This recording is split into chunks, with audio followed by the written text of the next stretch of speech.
Hello, and welcome back to another episode of The Circle of Seekers and Sinners, a Candela Obscura actual play. As always, I am Dan Pixel, your Lightkeeper, and I want to take a moment to introduce our cast tonight. If you've been here for the last several episodes, you might notice something different, so we're going to go around the circle. Kai, why don't we start with you tonight? Hello everyone, my name is Kai, I use he, they, and she pronouns, and I am back playing Paxton Jet, who uses he, him pronouns, and he is a occultist.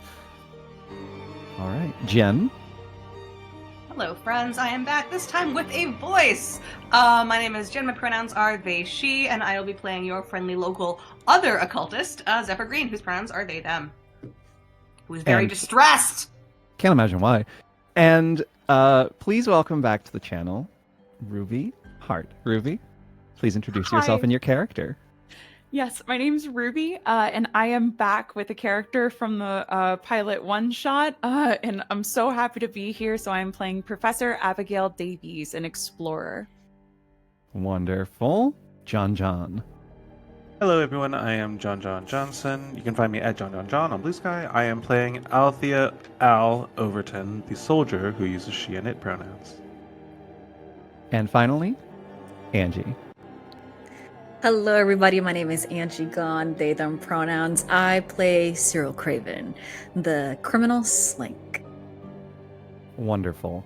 Once again, I just want to draw everyone's attention to the art up here in the corner. I think this is the right direction. My camera's flipped. All of this was made and created by our very own Angie. You can find all of their artwork at Agonthetic. But if you're ever wondering what any member of the Circle looks like, you can all find them up here in the top left of your screen. Additionally, before we get started, I would like to remind everyone that if you haven't, you should go over to the Bad House RPG YouTube and check out the most recent episode of Kids on the Stoop. It is dramaturgy with C, and I'm very excited for this. I found out about it in the pre-show, and I'm excited to go check this out. And also, if you aren't subscribed to Bad House RPG on YouTube and even this channel, what are you doing? Change that right now. Hit like and subscribe. You know the deal. We are going to get started in just a second here. Just a casual reminder that the content warnings that we have for tonight do include death, violence, descriptions of gore and blood, and viewer discretion is advised, as generally we do not know the place that this story will take place because it is improvised. And with that in mind, let's go to the intro. Why is it that we fear the dark? Is it the vulnerability we feel while wrapped in its embrace? The fear of the unknown monsters it could contain? What if the real fear within the darkness is far simpler? What if we fear it because it makes us confront something in ourselves? Without light, what remains is every vile thought, every nightmare, every last horror we both know and imagine. But these things don't exist without our minds to maintain them, unless the darkness itself grows to have dreams of its own. The Circle of Seekers and Sinners, assignment number 6271, Heart of Darkness.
And welcome back. A lot has occurred to the circle of seekers and sinners in our recent weeks. But before we catch up with them, we're going to take a trip back in time. 20 years ago, to be precise. We open in a dark cavern, dotted by specks of light. As the camera approaches it, the lights clarify themselves as gas lanterns, the metal dully glinting in the stale air as they hang tied to the stalagmites around. There's a sound of clinking metal against stone echoing chaotically around the open underground, the loudest hits coming in at a steady rhythm. As we pass into the entryway, on the other side we see a cavern that is more like a temple carved into the rock itself. The walls are all deeply inscribed with what looks like text, but it's undecipherable, not in any language that we can recognize, but it is illuminated by the selfsame lanterns we saw outside in the greater cave area. After passing through what feels like a maze of hallways, all carved in this same manner, dozens of portals like doors and archways broken and cracked apart, stone crumbled onto the floor, we approach the source of this metallic clinking sound. We close in on a few figures, illuminated by this sparse light, who are swinging pickaxes and chipping out rock from a wall. Nearby we see a figure standing, watching, their dark hair drawn up in a tight bun, light dancing off her sharp cheekbones. Chiefly, we note as the camera passes by, there is no shadow at her feet. Another strike of metal against rock, and the sound of stone crumbling into a hollow opening. There are sudden shouts of excitement from these miners, and the woman smiles and gathers a lantern from the floor. She approaches this newly made hole in the stone, her arm holding out the lantern towards the fresh opening. The camera follows the light into the gap, and we see it reflect off of polished, obsidian black stone, marked with similar ornate carvings. And as we zoom in on this obsidian and pass through into darkness, we fade and move through time. Now it is 10 years ago at Briarbank College. We see a woman sitting in an office. Abigail, would you describe what your office looked like 10 years ago? Absolutely. This is a few weeks before the events that get you into Candela. This is before you even are sacked from your position at the college. You still have your tenure. You have at least some of the respect of your colleagues, even if some of them think you are quite eccentric. What does your office look like in this state?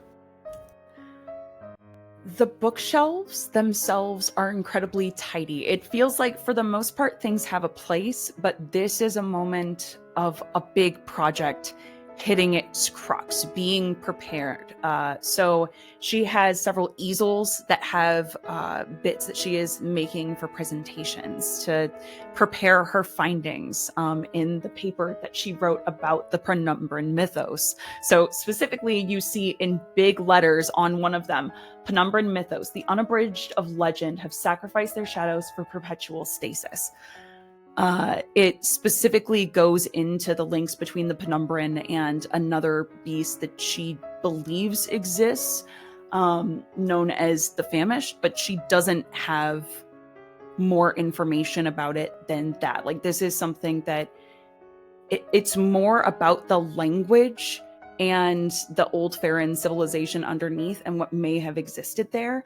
But there are papers, there are easels, several notes that are scrawled, and like clear bits of speeches that she has been so nervous about that she's had to rewrite them just for legibility's sake about 10 times.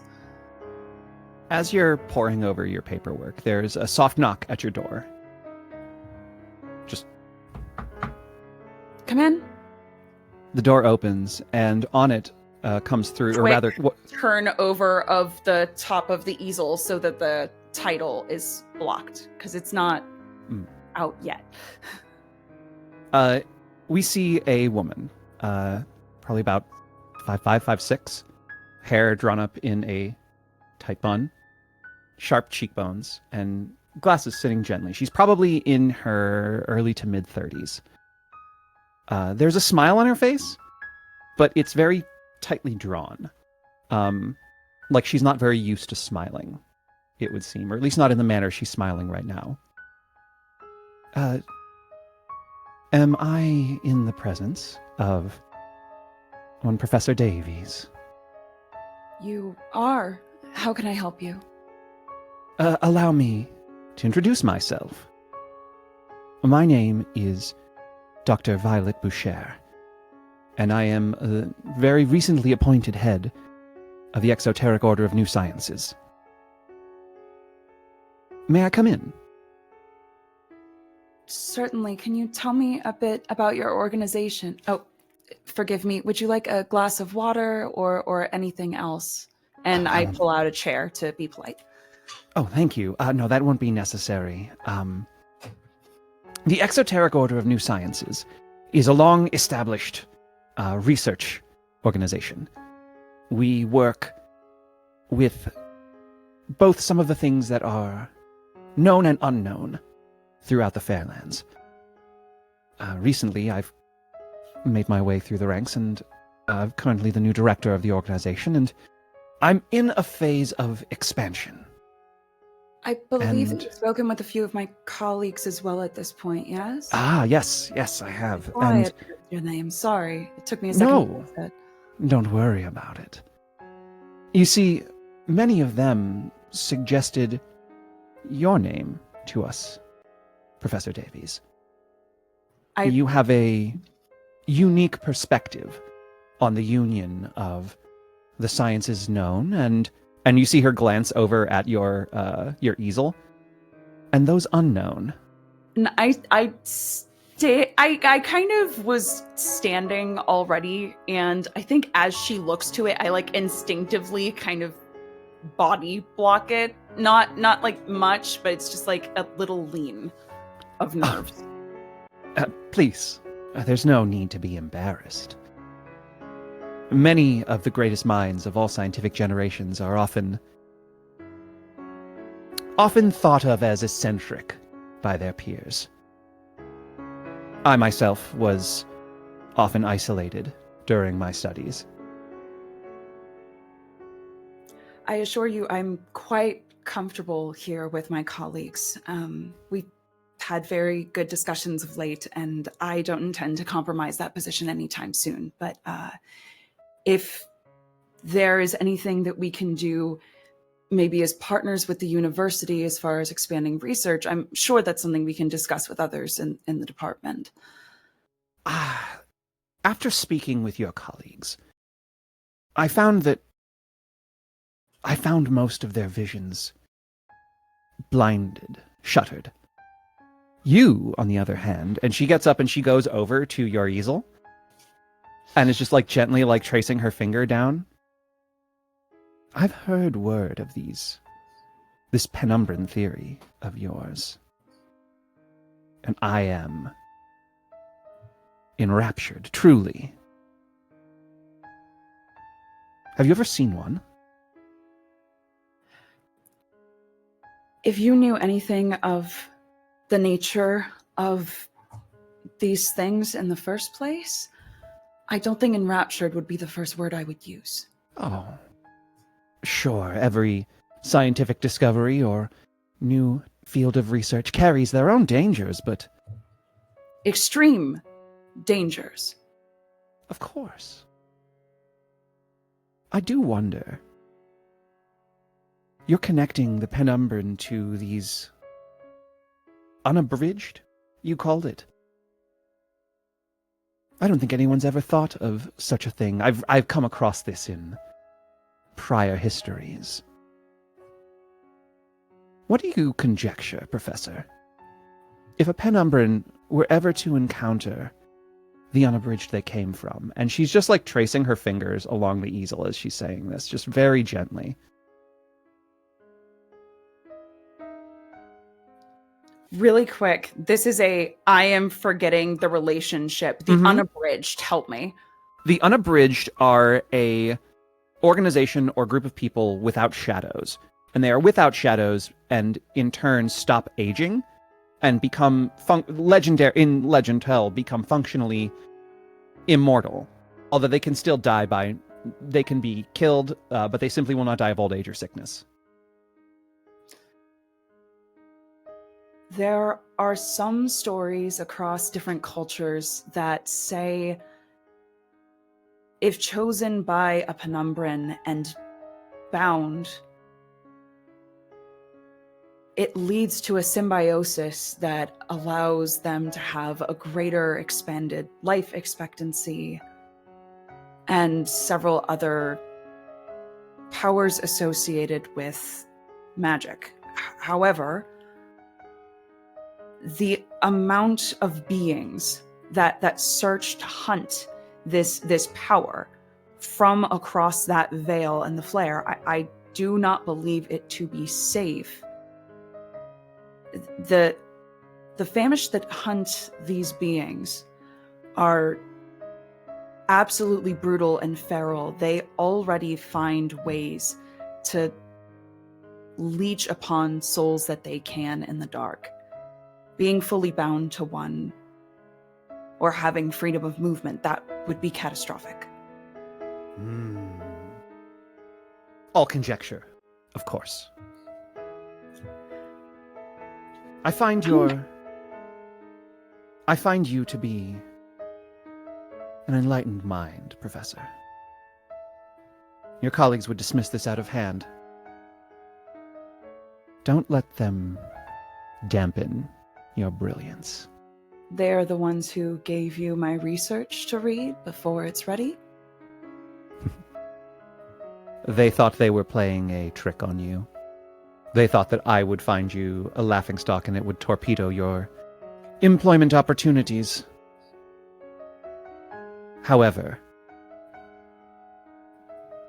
the door will always be open for you at Eons, should you ever want it. I'm As sure she holds that out her would be hand to you. necessary. I give you a warning, and I take her hand. These things are dangerous. Do not think you can outsmart them.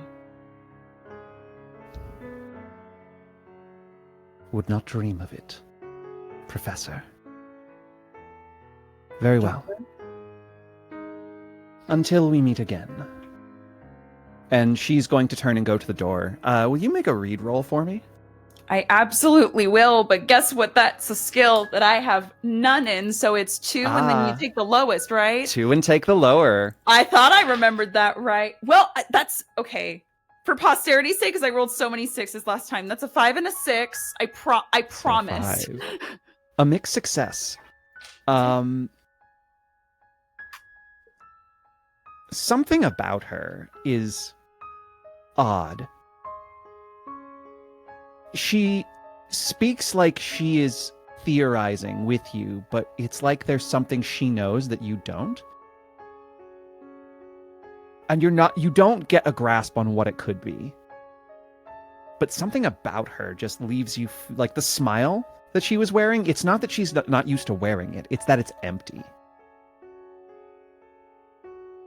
And she closes the door behind her and leaves you in your office. May I ask?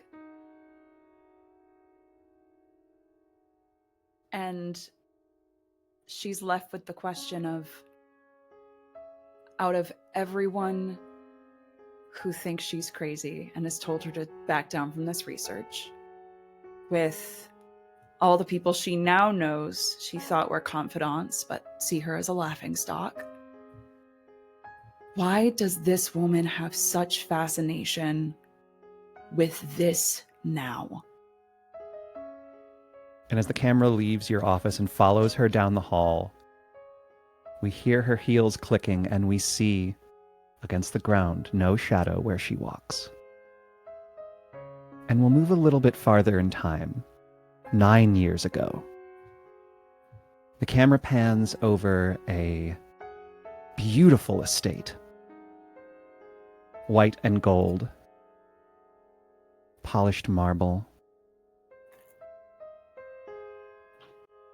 Paxton. Or, I think more appropriately at this time, Octavian. Yes. The last day before your life changes forever, what were you doing? Besides chasing my brother around, he was convinced that there was some noble pursuit. Could never talk sense into him. No. Mostly just trying to avoid all of the hubbub in the house. My mother had gotten everyone whipped into a bit of a frenzy, honestly. Business coming in.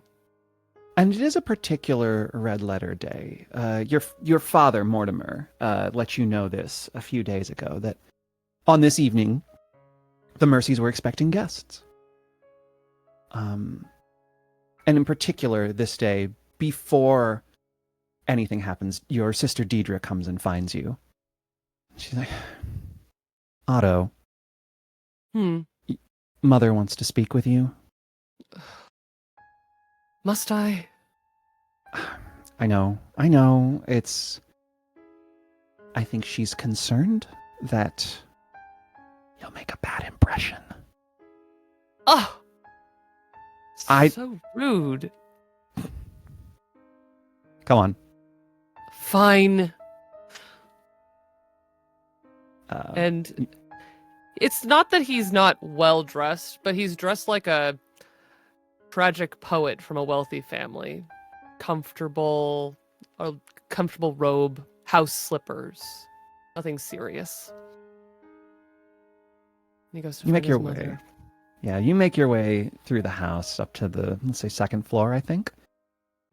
You know where your family sitting room is. And as you enter the lush sitting room, you'll see your father sitting gently in an armchair. He looks as though he doesn't want to be where he is right now, not in like a serious way, but just like he would rather be doing literally anything else than be in this room. Your mother is standing at the window, her hands folded behind her back. Her hair is pulled back in a gentle ponytail, but it just sort of flows silkenly as she looks out onto the evening sun. Deidre said you wish to speak with me, Mother. Yes. Just have a seat, Octavian. And he tries really hard to not think too much about what his father might be thinking in this moment. For all of his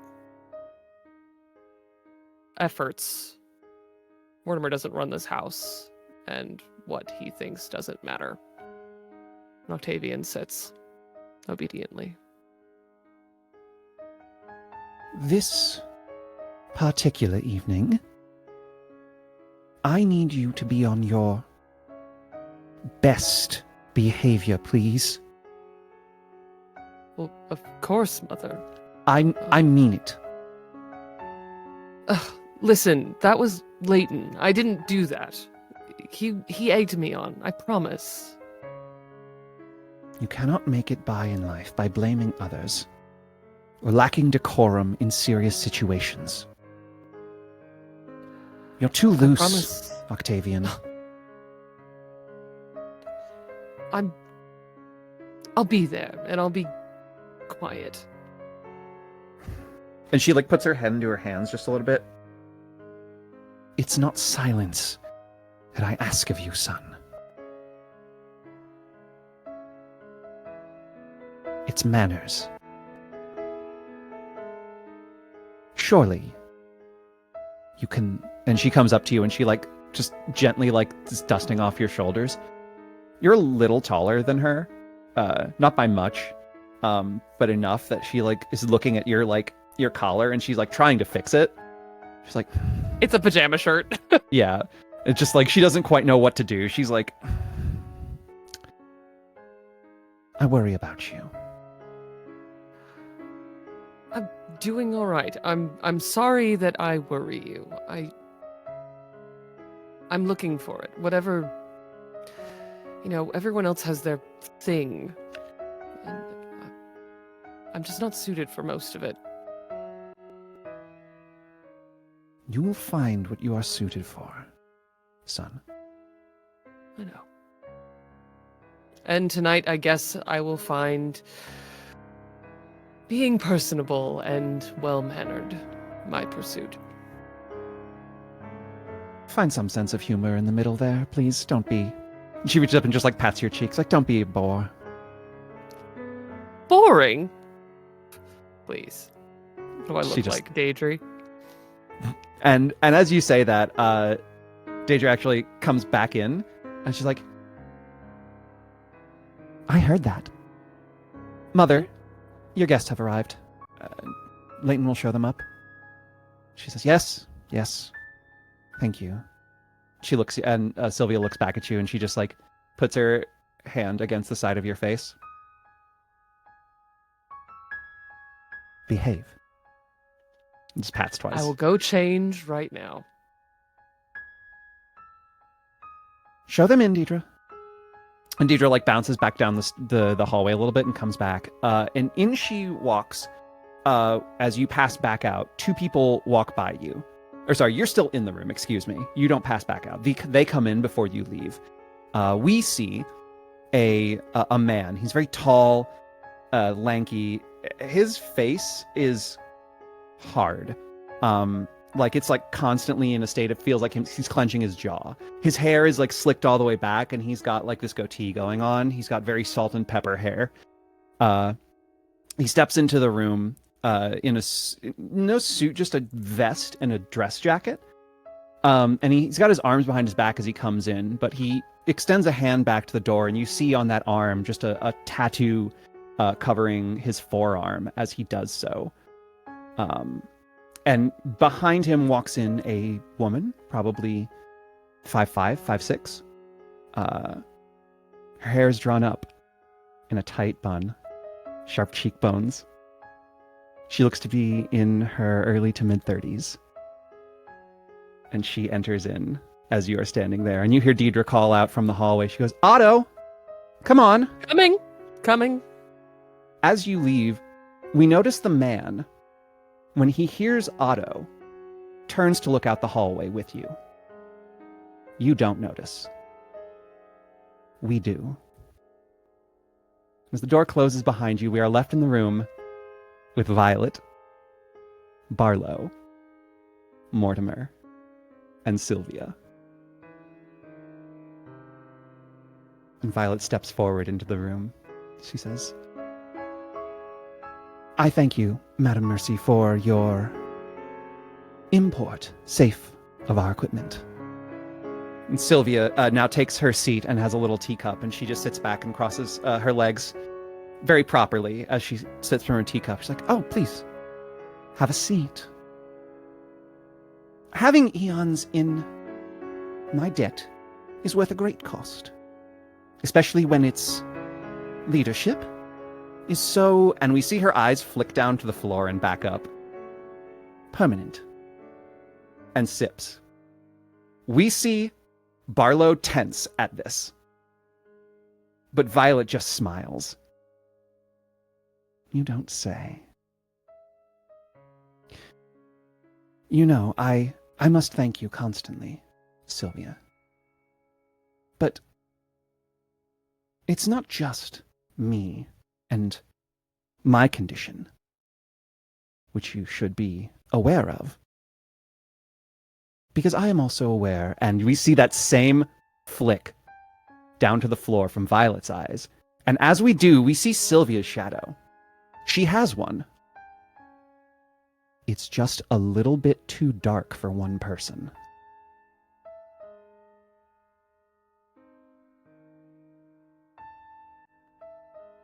And we go back to you in the hallway downstairs.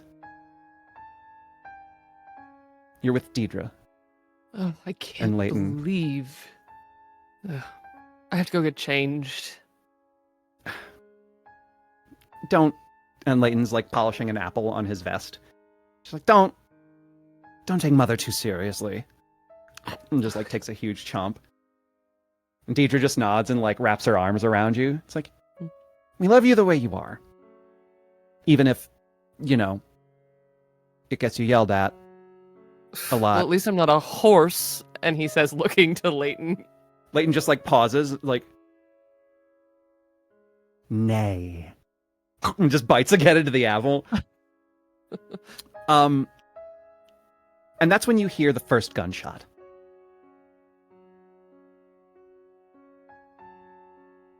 There's a moment where all three of you pause. What did you do? Immediately went that cold feeling of shock. He'd heard gunfire before, but not in places it shouldn't be. You know, training, gentlemanly rifling, things of that sort. Not in the house.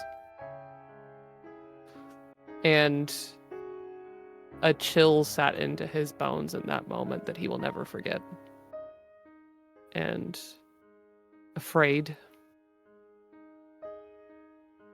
And short on breath. He ran through the kitchen, into the cellar. At some point he said, I'm going to go hide.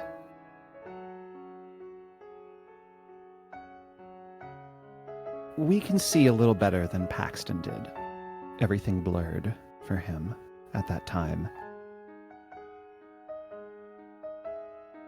But on the last day of Octavian Mercy, so much happened. Deidre, Leighton, Bertram, Preston, Mortimer, Sylvia. When their bodies are found later, almost all of them have some form of either bullet holes or stab wounds in them. More people were in the manor that night than the two you passed by, though you never saw their faces. Most of the waitstaff didn't make it out.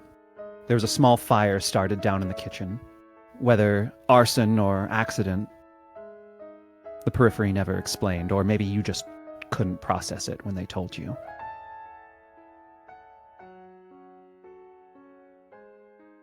We get to see Sylvia Mercy's final moments.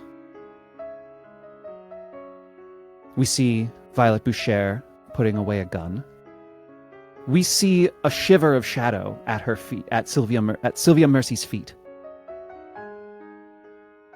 as she lies bleeding on the floor.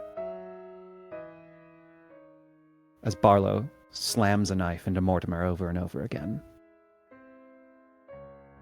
We see that darkness begin to rise up in a manner that we as the audience have seen before. And we see, as Violet reaches for it, but her hand passes through it, and she begins grasping, trying to get a hold of this shadow, and it scatters.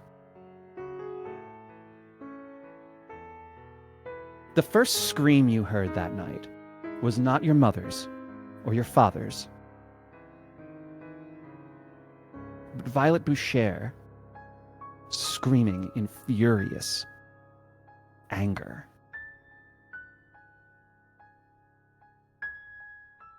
And we pull back from this scene, and we move forward through time, not quite to the present yet. Now we go to 3 weeks ago. Abigail. Yes, hi, I am Abigail, and I'm very concerned. Go ahead, Dan. I cannot imagine why. You have been called into the Fourth Pharos, to an office you've never been in before. You were introduced to a man named General Anran Song. He's an older man in his 70s, His back is Immediately straight in his clocked chair. the name. That's Amaris's dad. Sure is. You can see Yep. the eyes. The eyes are the same, like crystal blue shade, but where hers are like very warm, in his there is just a sternness, not a coldness per se, but like a sternness. He has a well-kept shock white hair, looks like it's combed back, and a well-kept goatee, very small, just on his face. And he sits at his table, at his desk, just almost like straight upright, like the military influence is very clear with him. General Song? Take a seat, Professor Davies. Certainly. What can I assist you with? There is something I believe that only you are capable of doing for us. I'm recalling you from your circle temporarily. May I Are you- ask why? Professor Davies, have you ever heard of the Anatithani? And this is I feel like I want to roll for this and see if this is something I I've heard of think- at all or no. I think, given who you are, I'm not going to make you roll for this. I feel like, given the area of your research, you would know very well what the Anatithani is. The Anatithani is a old Farron temple found beneath groundswell. It is widely considered to be the tomb of, or at least colloquially, the tomb of Empress Iomene the Everlasting, the last empress, or the second to last empress of Old Fair.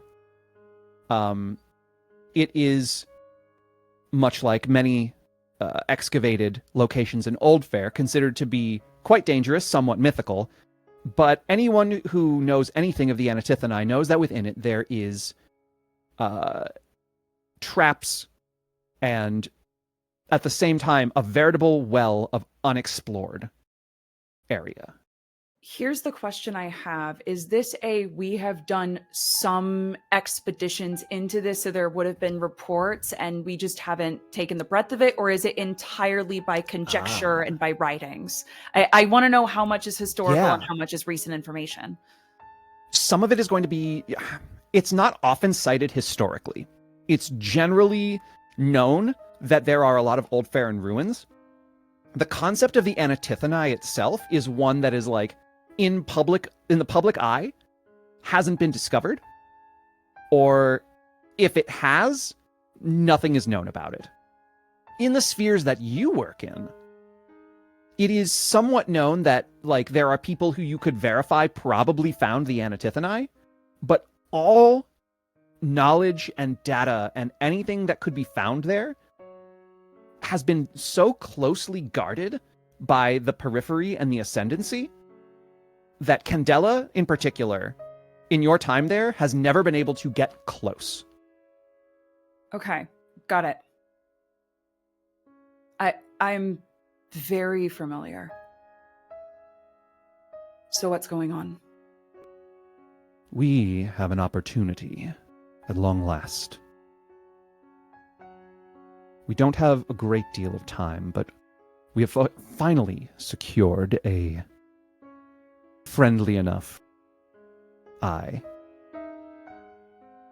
in the OUP that we can get members of Candela in. We can't take anything with us, however, it is well known to us at this point. There are carvings that have never before been translated. You understand Old Farron, is that correct? That's right. You will be assigned with a handful of operatives who will serve as your protection while you are down there. And he reaches into his desk and pulls out like this little device. It looks somewhat similar to you because you've seen the little disc sound player that you recovered in Deep Breath that like played little audio playbacks from the notes of Dr. Boucher. This one is a little bit different. There's like a little lens and a screen on it as well. Okay. And he passes it over to you. Says, "This is your recorder. Note your progress along the way. When you record something, there will be a recall point set up that will deliver your notes back to this office. Understood. I'm not going to tell you that this is entirely without risk. Old Fair is always a risk. I But I assume think- that's why you were removing me from my team. I don't think Zephyr should be anywhere near something like that with the attachments that they currently have. It wouldn't Make be a- safe. Make a read roll for me. Okay. Hang on. Yeah, read is the one I'm bad at. This is 3. It's a 3. Uh-huh. There's a twitch at the corner of his mouth. You can't figure out what it was supposed to be when you say those words. You just notice the facial motion, but you can't figure out what caused it. Like, you can't figure out whether it's he's impressed that you put that together, or if he's mad that you brought up his grandchild, or if he has other positive or negative feelings about Zephyr. You're not able to read that in this moment. Just that, like, Honestly, mentioning I Zephyr have a- caused a reaction. No, I have a feeling that even if Viridian at this point has forgiven me in her way, nothing has been the same between us since, and I had a feeling that this family was going to hold grudges against me, so I'm trying to keep it as professional and point blank, and also make it clear that I care about his grandkid a great deal. I don't think that's ever been a fucking secret. We'll talk about that later and why that's really funny. But he just kind of looks at you. He says, "Yes. Given your performance,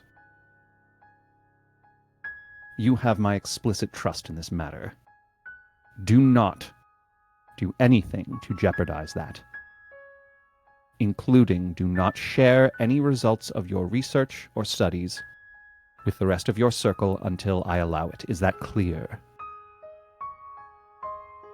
May I ask for what purpose that is being added as a rule? Not for the sake of objecting against that order, it's good to know why a certain thing is being kept classified. There are many dangers in the world, Professor. Some are tangible, some are intangible. Some are hard threats and some are soft threats. Until a threat can be identified, it is wisest to not provide opportunities to be exploited. Not to cause panic. We've seen too many things that are far too smart already. Indeed. Understood. I wish Is you there luck. anything else I need to know about this new circle? They will not be your circle. Just attendants, if you will. Okay. Thank you. Have a And good he day. just leans back in his chair and starts going back to his notes with an implication that you are dismissed. Yep. She says the "Have a good day" general song and leaves the moment that becomes clear. You are joined by a team of about 4 or 5 other Candela members. They're nice enough to you. They're not the same kind of like military, although one of them does give kind of a military vibe. He doesn't have the same stick up his ass that Anran does. And they take you through the city to Groundswell. Groundswell being the place where Old Fair has like kind of burst up out of the ground, hence the name. That's also where everything with Amaris and Viridian happened in the first place, so there's a lot of history there. Yeah. And they take you into the underground.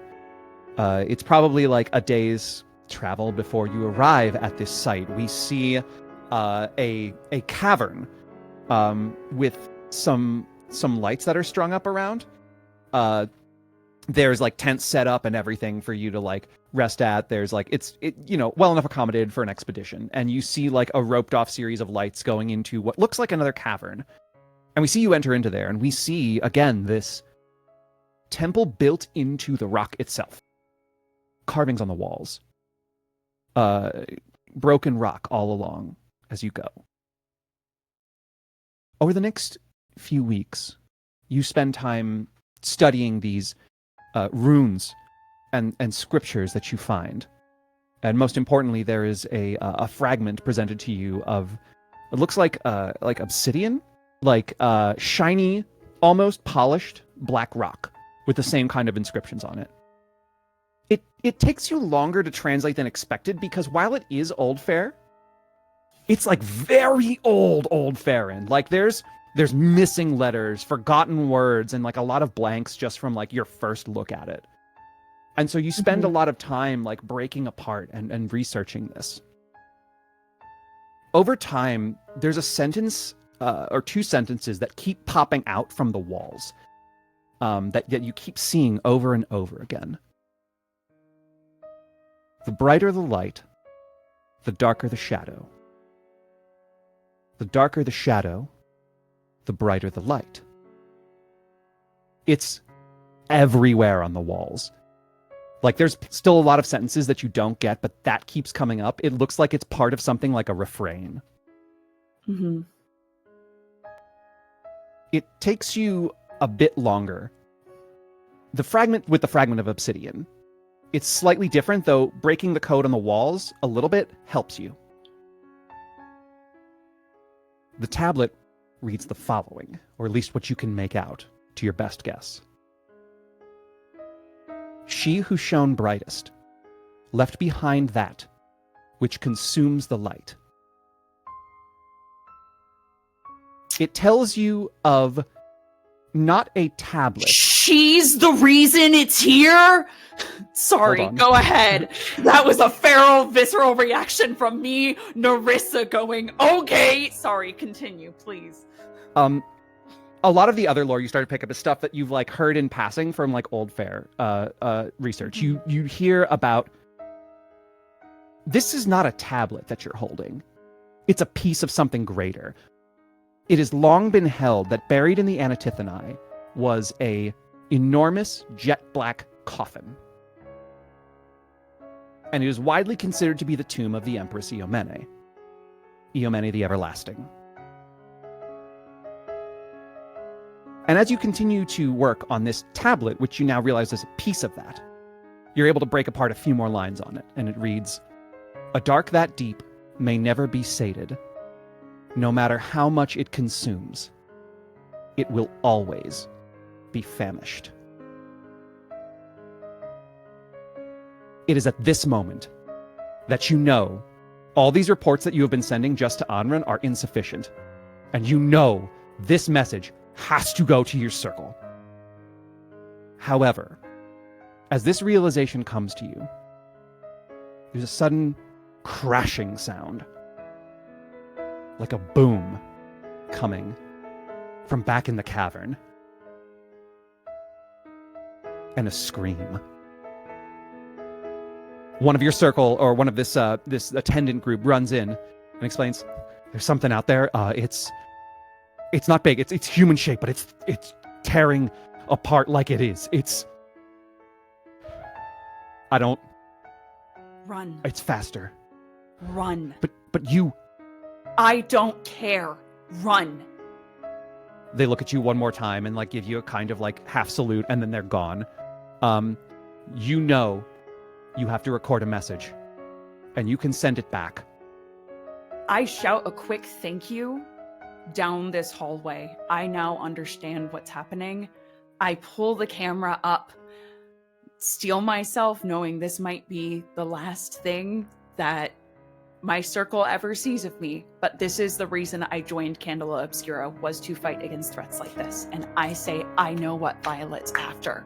It is time to put an end to this. I shout a thank you, and it carries down the cavern as that team runs. You take this recording and you put it onto the little like it's like this little tablet of stone, and you set the recorder on there, and you watch as all the other tapes, you watch as the recorder vanishes with it, almost dissolving into little motes of light. And as you step out into the cavern, you see the broken bodies of your circle, or this group that is with you, laying around the cavern. Not all of them. It looks like that one military one you just shouted at. You don't see them there. You do see a figure standing at the end, and they're slowly like walking into the light. And as they do, you can see the blood dripping from their hands. They're human-shaped. Blonde hair. And they look up at you with their jaw half open. It's Viridian Lane, but it's not Viridian Lane. The emerald green eyes are the same. The musculature is the same. But her gums are black and inky, in her bared teeth dripping with blood, and her sclera are the same dark, inky black. I have a question for you, Dan. Yeah.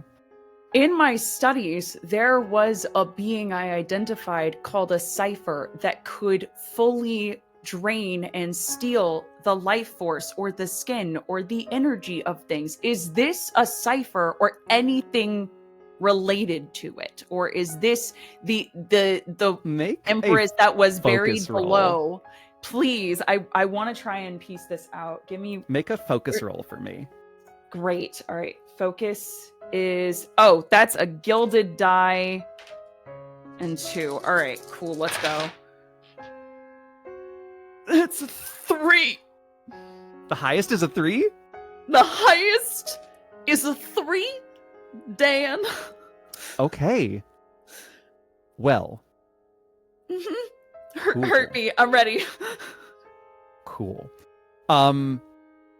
You stare at this thing that is both your friend, or new friend, I should probably say, and also not your friend.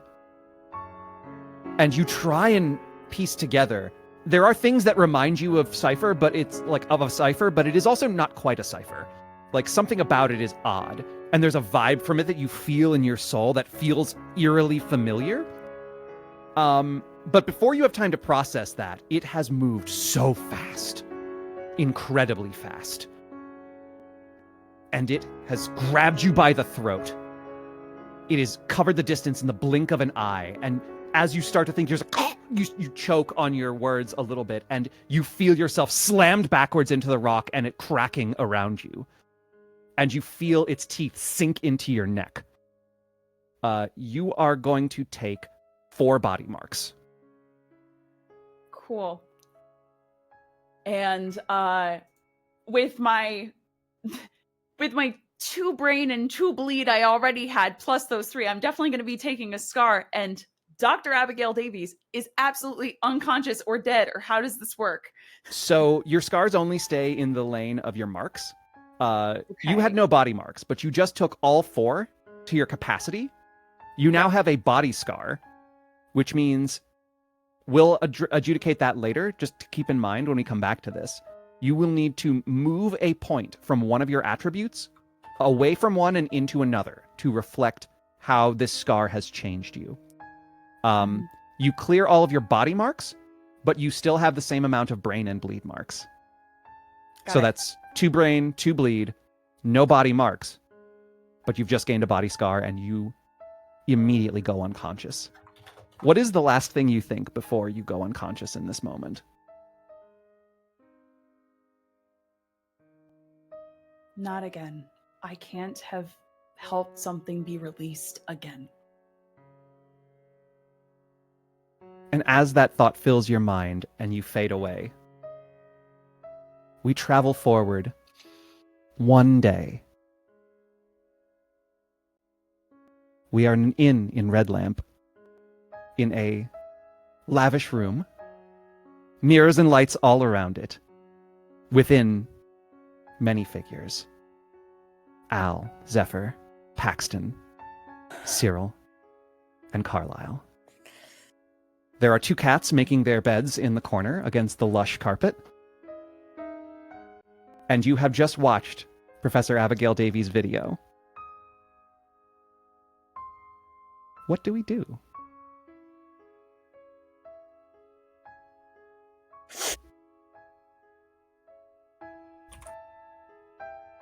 For clarification, on the video, did it look like Abigail was like in an underground space? Like it, or did it look like a bit more like a research tent. research? Okay. The heart shifts to the music. I think. It's a research tent. Okay. Bit like a research tent, yeah. But I think the vibe you can definitely pick up from that is something went a little fucky there. Like the booming in the background, you heard. You probably heard a scream.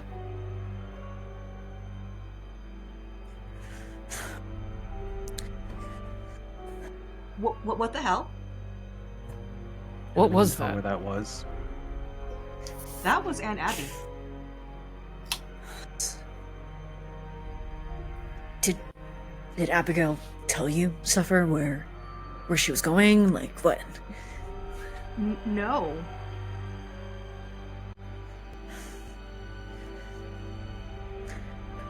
There's a record at the Fourth Pharos. Yes. And we get there how? We can't go to the Fourth Pharos. Fuck! At least I can't. Carlisle is just like staring, kind of like shocked at all of you, like, why aren't you with, and looks over at you, Sarah, like, aren't you with the organization? Why can't you just go? You don't have permission or something? What's going on? I don't. Because someone just made my family look real bad. I don't know who. I don't know No, how. someone has killed someone. Important. And hard to get this to. Someone was responsible. This was the only place that I could think to bring everyone. The house was compromised. The Fourth Pharos is compromised. I didn't know what else to do, and I didn't mean to bring any danger here. I'm sorry. Breathe. Cyril, I need you to breathe. It's going to be okay. Okay. So, it sounds like you're in trouble, and you need this place to lay low at. Am I with you? You with me so far? Are we on that? Yeah. Yep. Okay. Other details, please. Who's dead? Who's in trouble? My previous compatriot.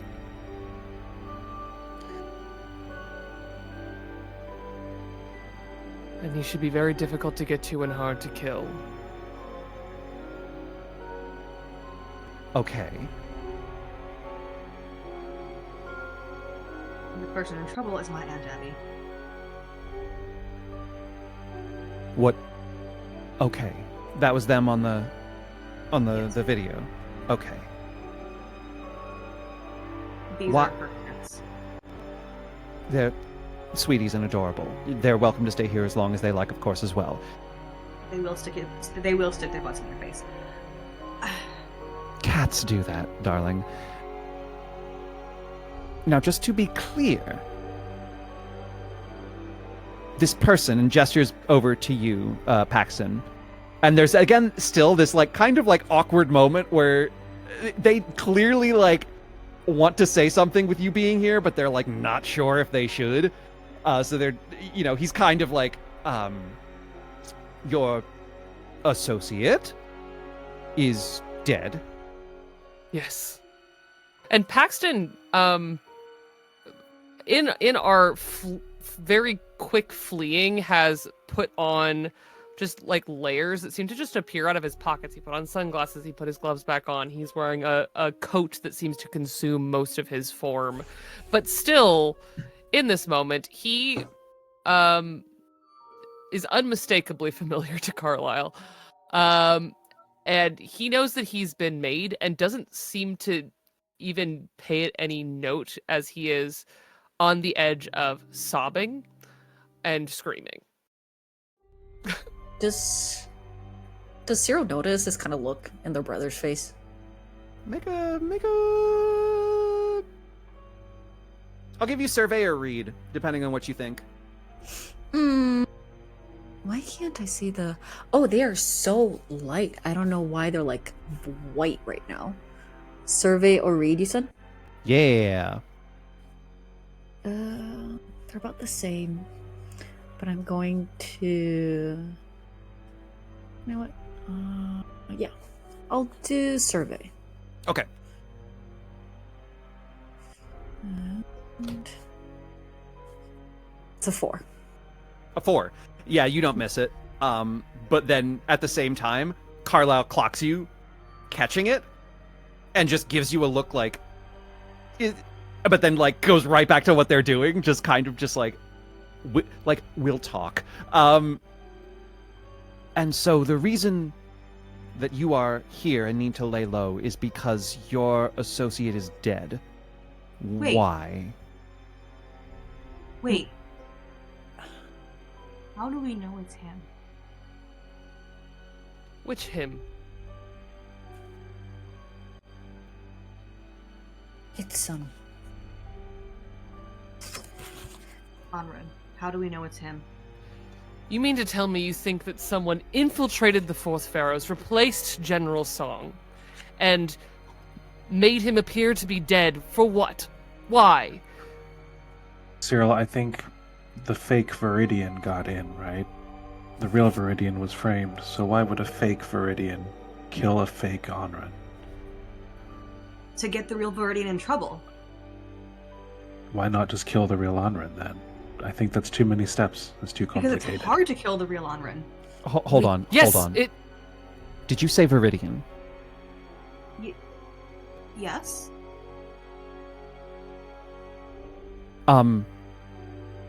Viridian is a friend of yours, correct? Is that what I'm understanding? Yes. I hate to throw another ratchet into what appears to be already kind of a mess. We're a whole toolbox of ratchets. Add another. Word of this Viridian being in jail has gone around. Already? Yeah. And there was one particular person who found that very interesting. And he looks over to you, Cyril, with like horror in his eyes. Who, Carlisle? Barlow. What do you mean he found it interesting? It's some kind of blood feud. You were probably too young to remember this, but he used to bitch all the time about someone named Viridian who betrayed him. He thought she was dead.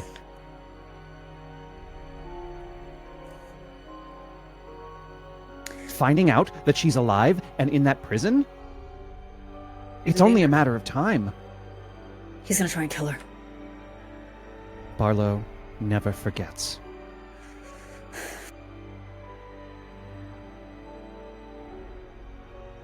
Okay, so...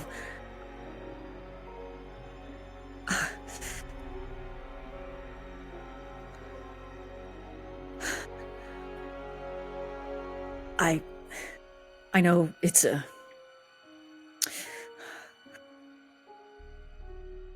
I know it's important for us to worry about what is happening with Anran, but Carlisle is not wrong.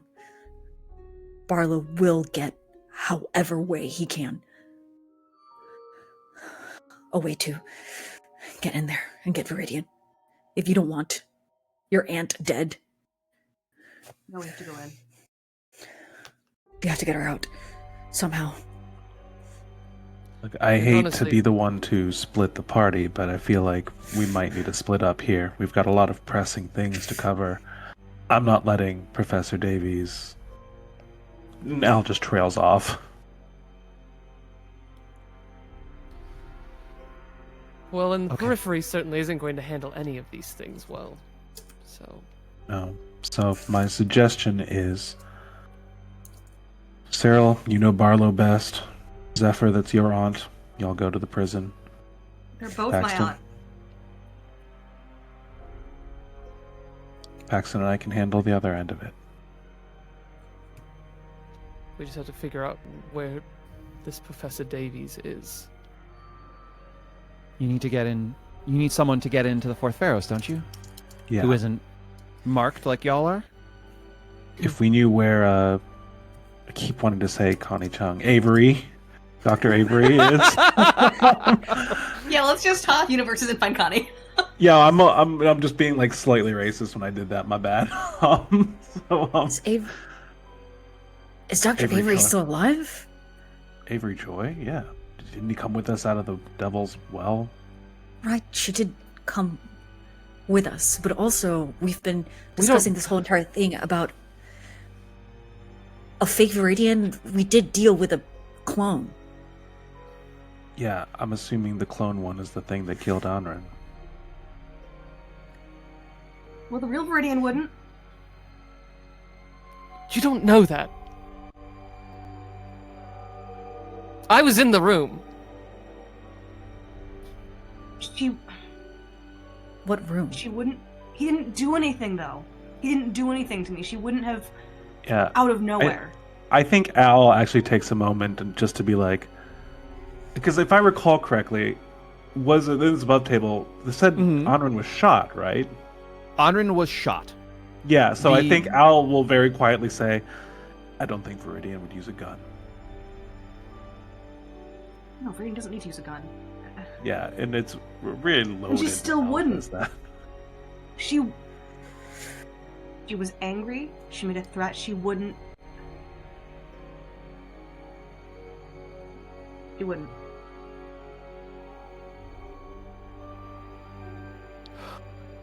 All right. Right now, it doesn't matter. We have to go and get her out. Carlisle's gonna come up to you, Zephyr, and put his hands on your shoulders.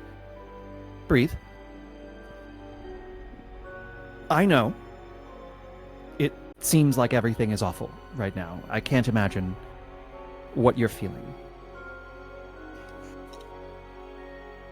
Don't go in panicked.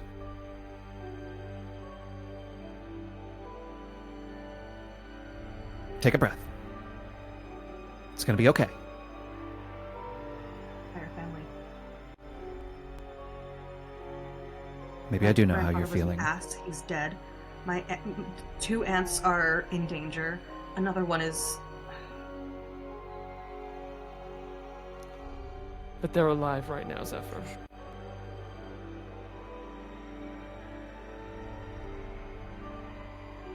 Zephyr just takes several deep breaths, How old is Zephyr again? like mid-20s. I'm gonna offer Zephyr some whiskey. Hey, what's the drinking age in New Fair? Let's say you're above 10? it. Let's say Yeah, you're no. above it. I don't want to play the conjuration game, nor do I just want to say 21 because Yeah. I feel like that takes away something. If you can look Above over the it. bar, you're good. Yeah. Yeah, It's pre-prohibition era, so like, you know. yeah, and I'm Sc- pretty you sure know. you've been drinking under the table anyways. Like, Oh, but- absolutely. yeah, so I, I like- think I take the flask, I take a swig, I just. Nope. Al, I think forgetting your gender is just sort of like get some hair in your chest and like wander. I just look at it like. Carlisle pulls out their like sort of ornate like chair that they sit in to do their makeup before their shifts, and they like sit down and they're like, so if I understand this correctly, you need to get into Candela's headquarters and you need to get into a periphery jail cell. Yeah? Both Yes. of which without the relevant occupants being aware of it. Which is like an average fucking Tuesday for us at this point. Yeah, but Candela? Yeah, the Fourth Pharaohs is not a light traipsing. We just went down to the bottom of a fucking ocean where there were zombies. Like, I am Help. actually unsurprised. Cyril, you feel like a Here's one grab thing. at your elbow at that, Mhm. and you feel your brother like pull you close. He's like, "You were at the bottom of the fucking sea." Yeah, it was. It was a mission. That's what. Okay, do you see why I worry now? Zombies at the bottom of the sea. You've got to be fucking kidding me. Yeah, well, I'm here. I'm here. There's other shit that I have to worry about. Okay, fine. Sorry, that's Can Al kind of like wedge its way in between them real quick yeah. and like just kind of stare down Carla and be like, if Cyril went there, we wouldn't be here right now.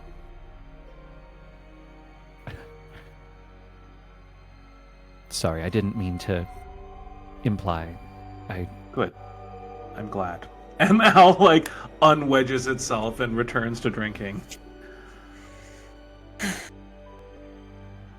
I can Right now. do what I can with the periphery. It's not a lot, but I can maybe get you inside. I can't really help you with. I understand that Candela has a headquarters. I gleaned that much because, honestly, for a top secret organization, you're not that secretive. You.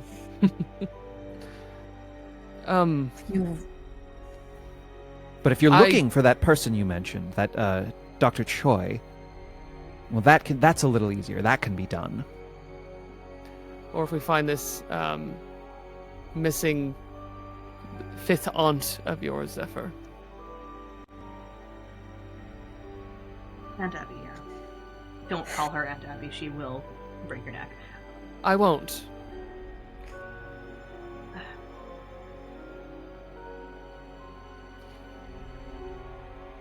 And Paxton takes his flask out of his pocket and just, again, that rich smell of shitty gin. And he takes the deepest drink, and his hands are trembling. Carla's gonna get up, snatch the flask out of your hand, and like give it a sniff. Like, oh, Otto, come downstairs. We're going to get you something better. Otto. Otto, what? Otto. That's his name. How does Paxton shorten to Otto? Can Al like roll to solve the puzzle from previous information, right? Where it was like Al picked up on the mercies and didn't say anything, and I think now hearing Otto, and I think Al, having been from relatively high society, can probably piece together. I'm not going to who make you Paxton is. roll. I'm not going to make you Yeah. roll for that. You remember that there was one listed survivor from amongst the Mercy children, which was Octavian Mercy. Yeah. There was a second survivor who was married in, Clara, but she wasn't present at the mansion at that time. Yeah. I think Al will like solve the puzzle in her head and then not say anything.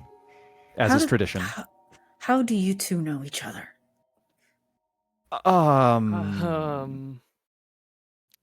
Cyril, I know I've- everybody. Yeah, but no, there's. Yeah, and I know you. You know everybody, and I know you, Carla. When your world ends, you find every hole to crawl into, the good ones and the bad. No offense, Carlisle. Yours was better. I'm going to take that and file that away for a later discussion. Many of us around the circuit became very aware of Otto. Or Paxton, I'm sorry. Yes. Otto is dead. Has been. Come on, or at least going to get you some better gin than this fucking swill. What I could Come on. find. Used to have taste, and just drags you out the door.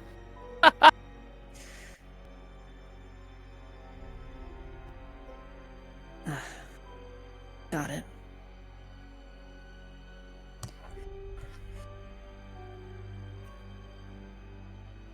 Zephyr.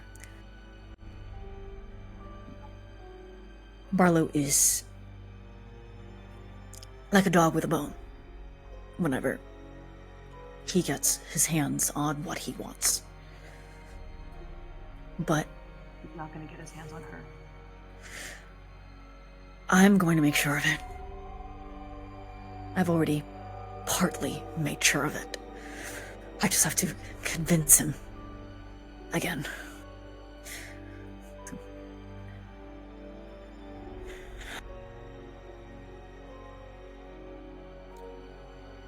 If we can't, I'm telling you now, if we can't get in there, if this prison break doesn't work, he can have whatever he wants.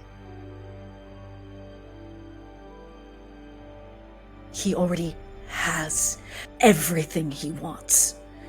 There's always something. Men like him, they're never satisfied with what they have. They always want more. I gave him a vial of the adjuvant, the pure adjuvant. It is exactly what he wanted. And I traded everyone's safety for it. Mine, the people that I care about, my people, my family. That includes yours too.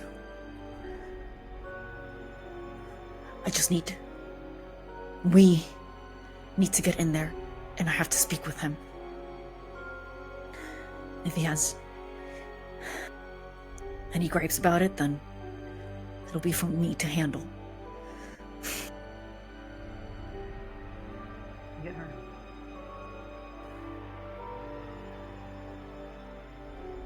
We'll find him, maybe.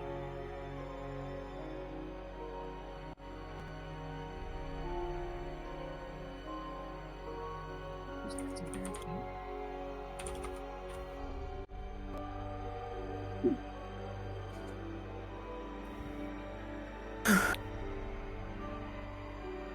Why don't we- Okay. I know we have to wait for my brother.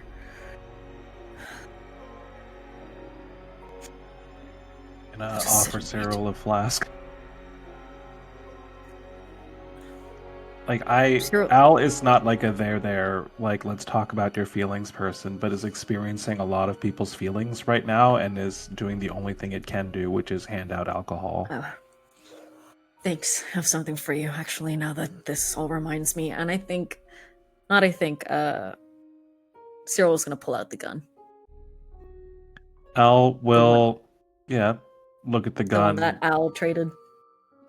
Be like, we'll just kind of nod and then look at you and be like, You don't owe him anything.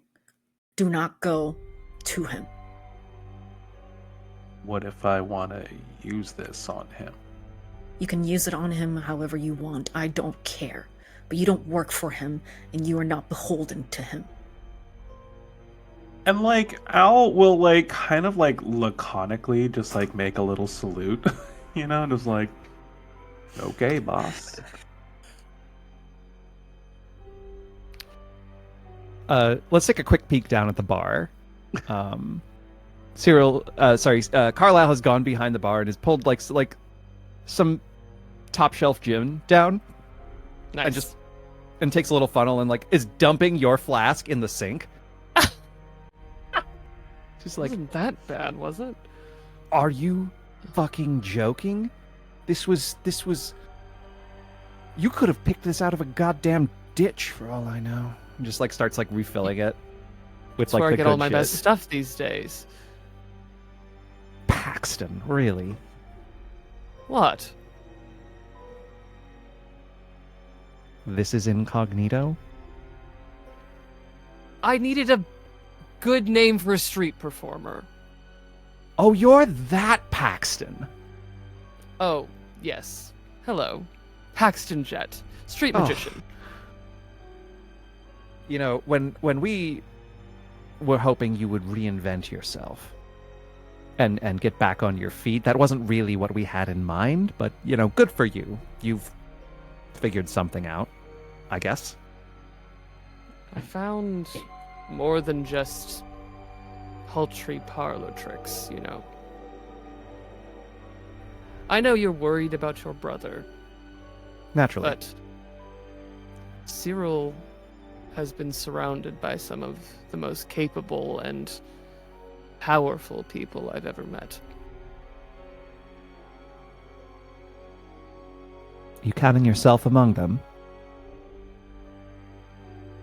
I've changed, Not that scarlet hunting booze hound that used to loiter around. Well, good for you.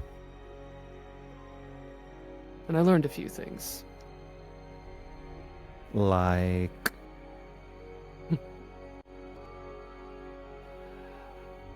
Things that most people... And he plays at the fingers of his gloves. Specifically his right glove. Most people fear what sits beneath this city. Smart. The bones that we were built upon.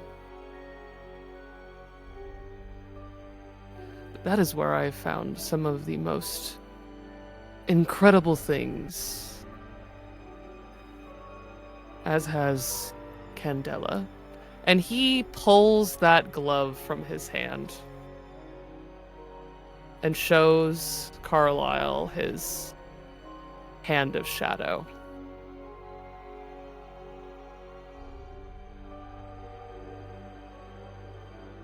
Holy shit.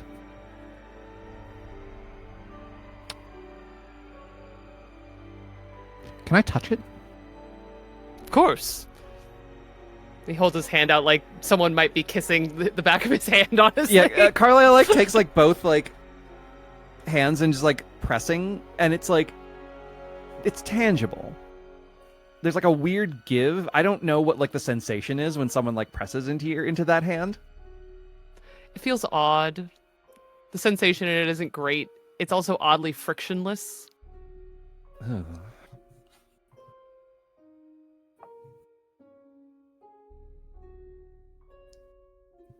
And he stops and he puts his other hand on top of yours.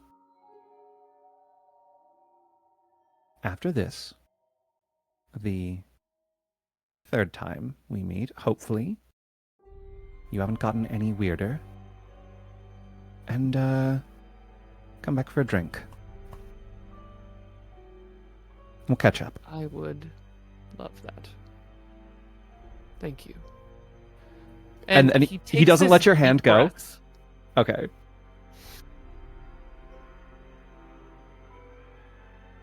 And lets the hand holding, something that has honestly been kind of alien to him in his experience, kind of calm him down, and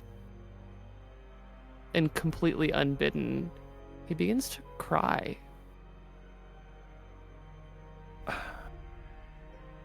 Come here. And he lets go of your hand for a second, just come around the bar, and then drapes his arm around you.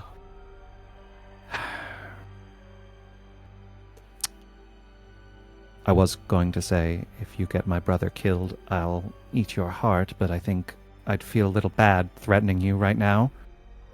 I will do everything I can. And honestly, if you want to eat my heart, good luck finding it. He just shoots you a side eye and is like, I think the amount that you've gone through, and that you are still a good person at heart, I think something's still there. Otherwise, you Don't wouldn't go be telling here right people. now. I wouldn't dream of it. Oof. That man. Mm? He saved my life. The one that died. He reaches back for the bottle of gin and just holds it out to clink with your flask and is like, cheers to him then. Cheers. Clinks. Takes a straight slug from the bottle. Yeah. And Paxton drinks and then looks at the flask and kind of smiles. I'd forgotten what that tastes like. This is why I wanted you to pick a good job, because street performers can't afford the good shit. Like, what were you? And we'll cut back upstairs. In the interest of expediency, how do we want to divide? I know we talked a little bit about it. Let's solidify our split, and tell me who's going where and what they're doing. My suggestion, which we do not have to follow, was that Alan Paxton began looking for Avery Choi and away into the Fourth Pharos. The reasoning being probably Pax would want to work towards the Anran aspect of this.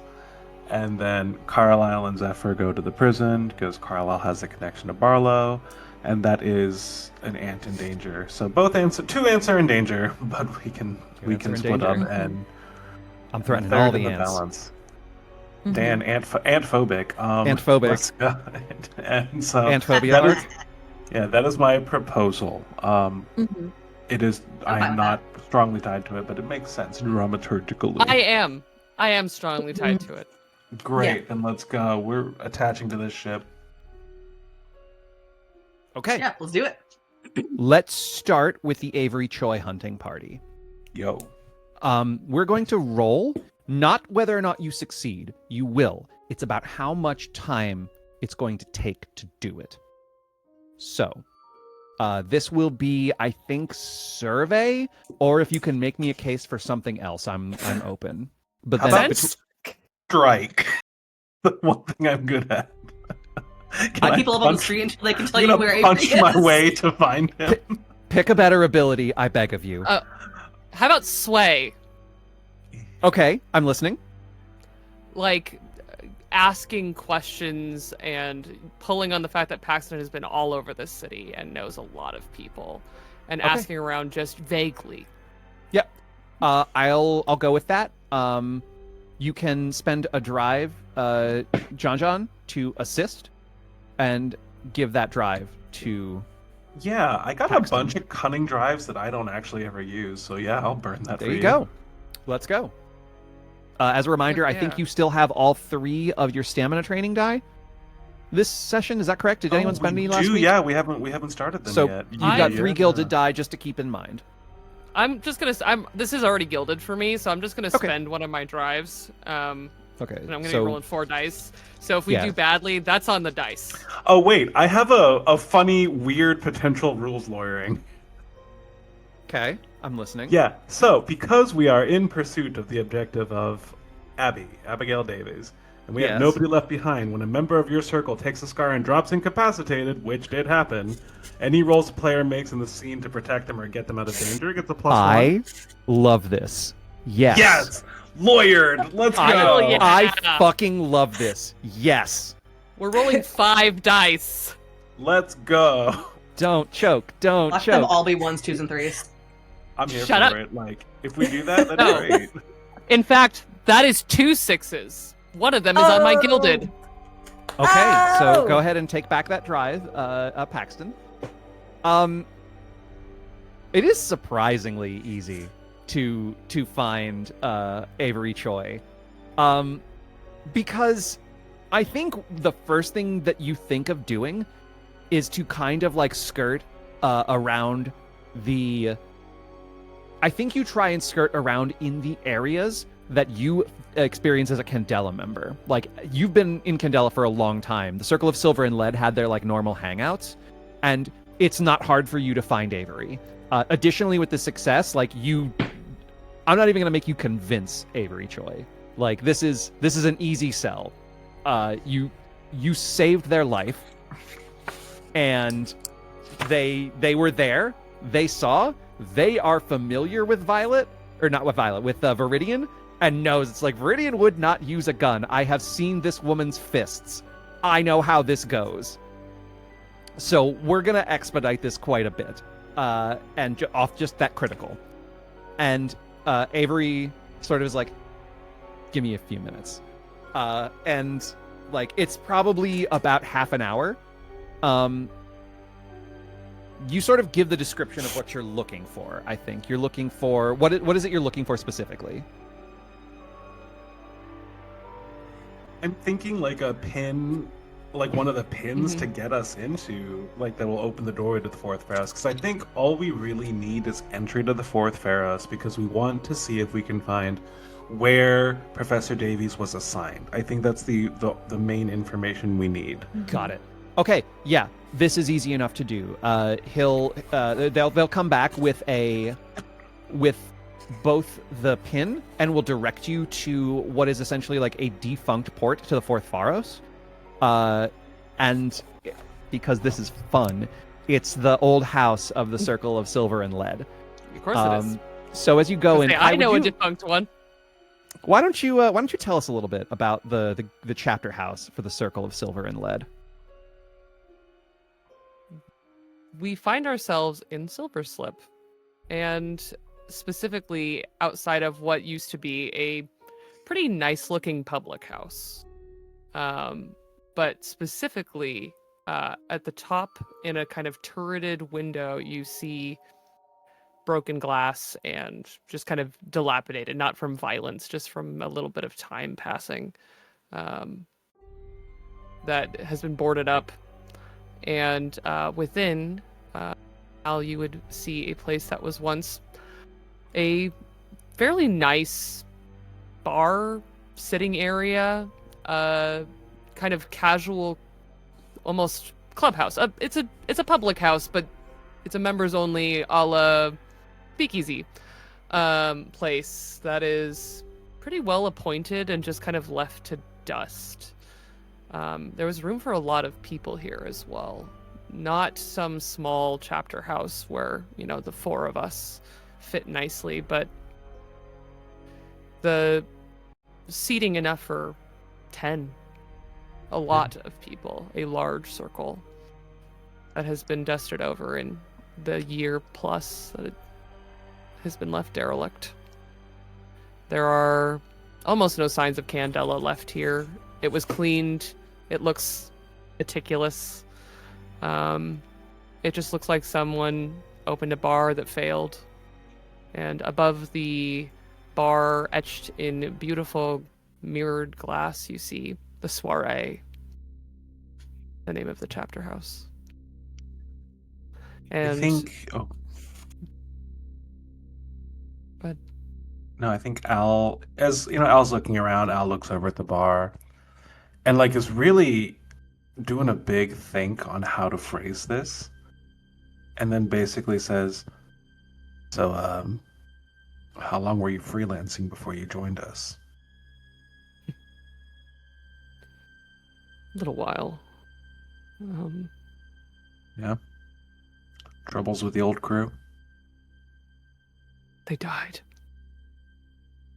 I was trying to be polite about it, but yeah. Your, what was left of your friend?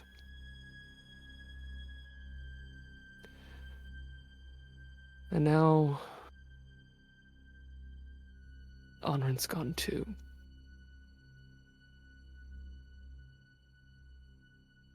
I'm tired of losing people. And as he says that, he pulls on one of the bar taps. And a door opens. And inside is an empty, hollow place that would have fit desks and equipment. Places of study. There are chalkboards and pin boards. Lots of empty tables. At the far back of this room, there is a patch of the wall that has nothing on it. It is a flat wall, unmarred by any scratches, anything like that. In fact, you can almost see the outline where dust does not settle on this rectangle of the wall, but has sort of marked the areas around it. An imprint of something that looks like a bookcase that was never there. Oh, how portal-like, Al says, changing the topic. Yes. And Paxton doesn't just step through the threshold. He kind of pulls his spectral hand close to his chest and puts his hand over his pin, thinking of all the people he wished were passing through this threshold with him before walking in and trying to stay focused on that far wall and not at the empty desks full of memories. Yeah. Al, you watch as Paxton passes through the stone, and it moves like a thick liquid rather than stone. Nothing else changes in the room. It's not bright light like the one in your chapter house. It's just like the passage is different. Yep. And after a moment, it stops rippling and settles back into a stone face. I was gonna take out their flask, take a quick cig, and then pour a little on the floor before walking through the portal. I think, Al, there's a moment as you step through this membrane, whatever it is. It's like you hear in the back of your head laughing voices. Not sinister, warm. Friends joking around a campfire. And then you're both in the fourth Pharos. Yep. Here's how this is going to work. One of you, and you can, I will say for the purposes of this, I will not let you assist each other on this because one of you needs to make a hide roll and one of you needs to make a survey roll. Can I argue strike? Damn it, Al! Overruled.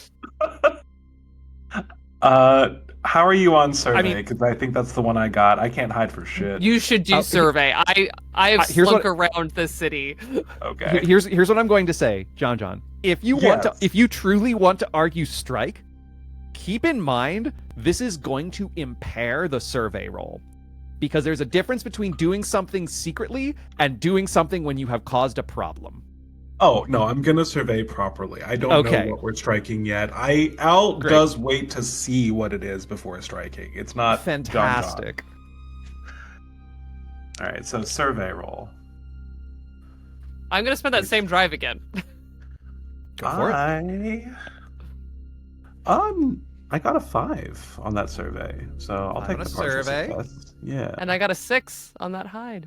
Okay. Once again, the consequences of failure here are less about whether or not you find the information, but about how long it takes you. Yeah. You are able to avoid detection. That much is easy enough. You got lucky. You ended up in an area of the fourth Pharos that was close enough to what you recognized to find the office of Anran Song without much difficulty.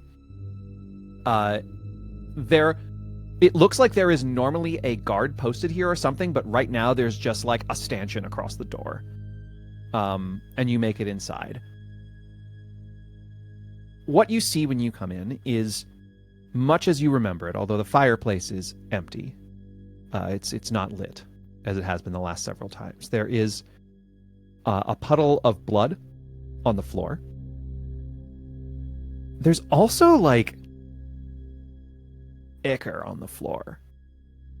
Yeah, I think the second there's blood, I think Al just sort of instinctively reaches out and covers Pax's eyes. What?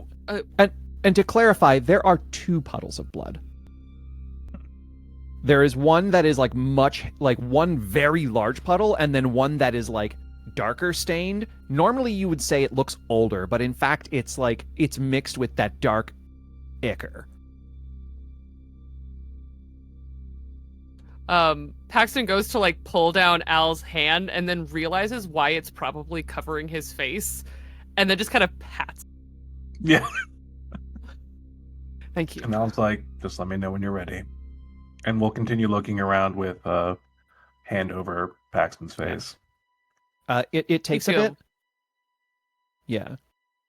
You feel what I- him close his eyes too. Yeah, and then once that's done, Al will go begin tromping around the room looking for clues.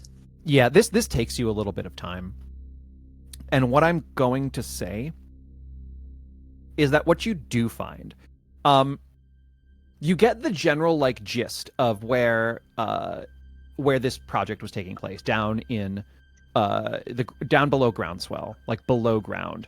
You find the notes of Professor Davies, and you recognize the handwriting. It looks like these have been compiled by Anran. He was very meticulous. And as he was receiving them, you see them on like this silver tea tray, where like put two and two together, it's the same kind of thing. You were he was receiving things on this. Mhm. What you do notice though, and what you start to think about, that recorder was in your chapter house, hidden. Not here. It seems a bit strange. Or at the very least, it is clear that someone was here before you were and put it there. Oh. And I think while Al is thinking those actually useful thoughts, Paxton is devouring these notes about where the professor has gone to. Groundswell, Old Fair, and a dig. Those How notes. did we get that the web recording? on his wall? Yeah. The Pepe Silva web. How did we get the recording again last session of Professor Davies? It was on the back of Zephyr's family picture. How did it get there? Curious. So I think I was going to look at the recording. It looks like someone has very much put this here before we got here, right? Just to reiterate what you said, because my brain is not working.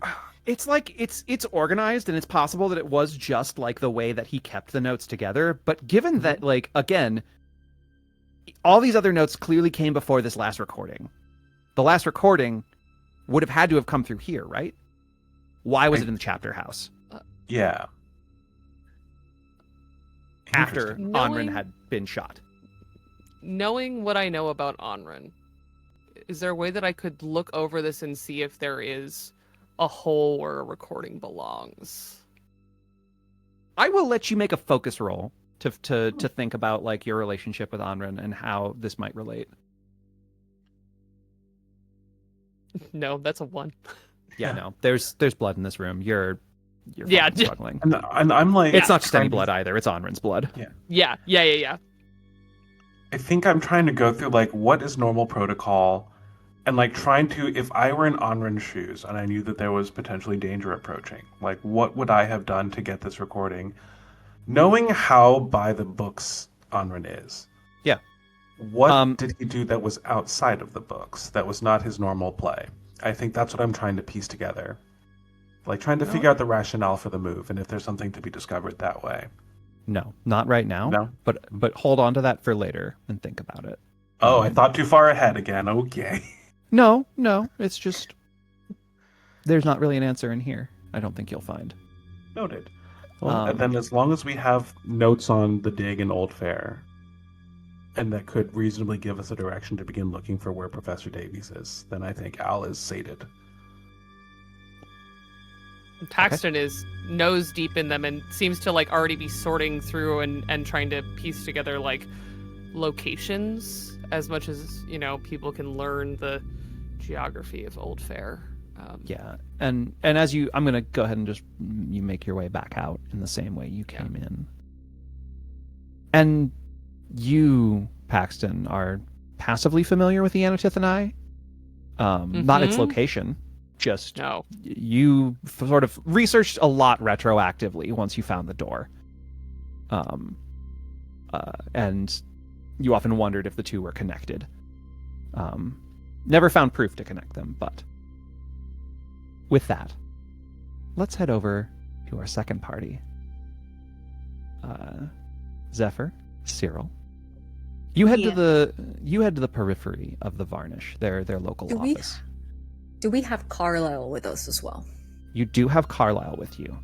How you wish to utilize Carlisle is at your discretion. Okay.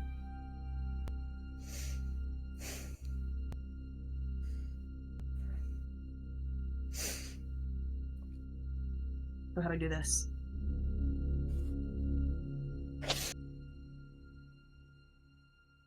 Well, Carla, you said that you could help us. yeah. Anything? I mean, how do you want to do this is the real question. I'm assuming we don't want to leave a trace. I'm assuming we don't want to start a panic. I'm assuming, like, you know, we're not punch our way through kind of shit. No, we need this to look like... We need them to take a good long time to figure out what happened. You know what the easiest way to do this would be? Pay the bail.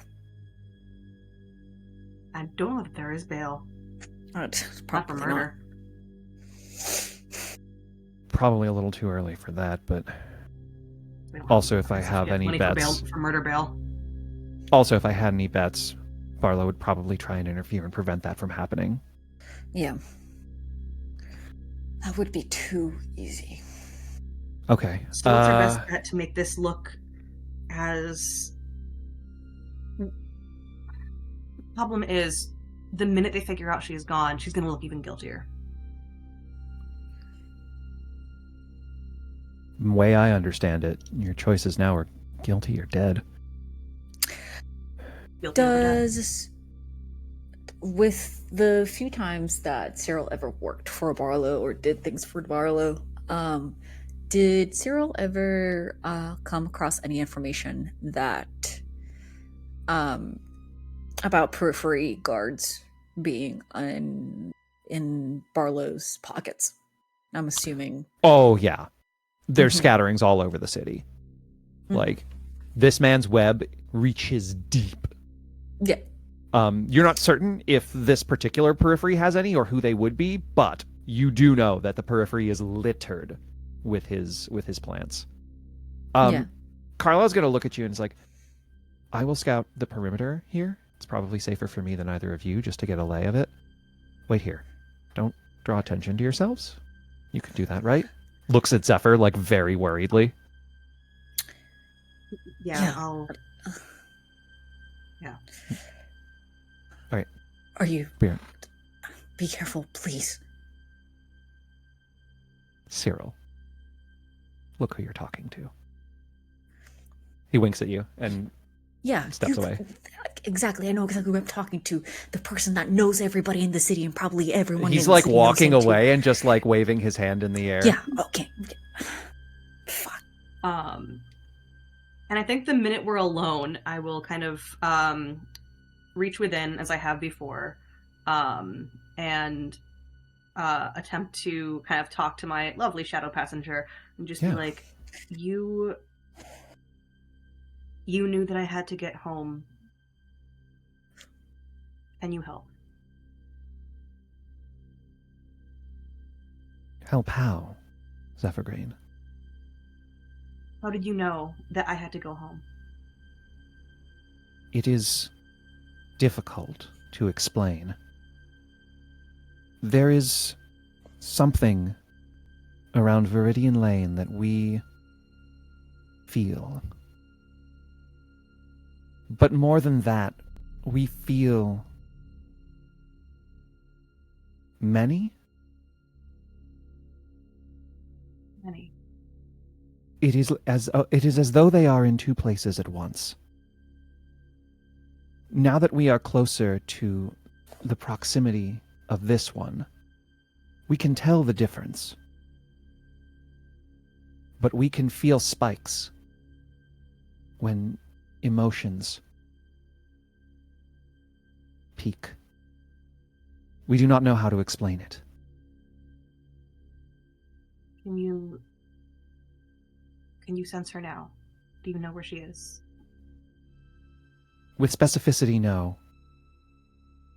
Generally, allow us, and you feel like something wrapping around you. And that same kind of like pull that you have felt before, there's a soft like pull from behind your eyes towards the periphery building.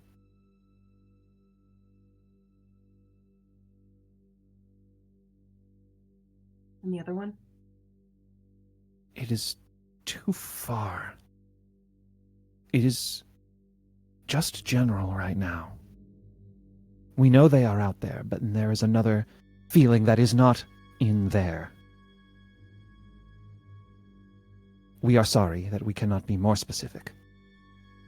No, that's more than what I was hoping for. If you feel the other one, if you feel it approaching, can you tell me? We can. That one is not a friend. There is one other thing we could try with you, Zephyr Green. What? Before, we passed through shadows when the hunter took us. We could attempt the same. Together. We are uncertain of the results, but having experienced it,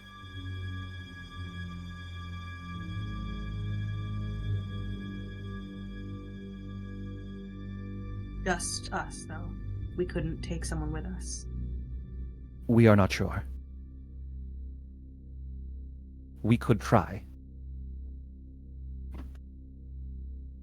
Is this a... maybe we slam into a wall and have a headache for a while, or a maybe we leave the left half of a body behind? There is a pause. We are uncertain.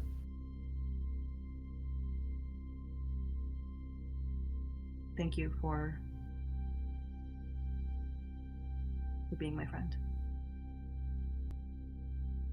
Thank you for being ours, Zephyr Green.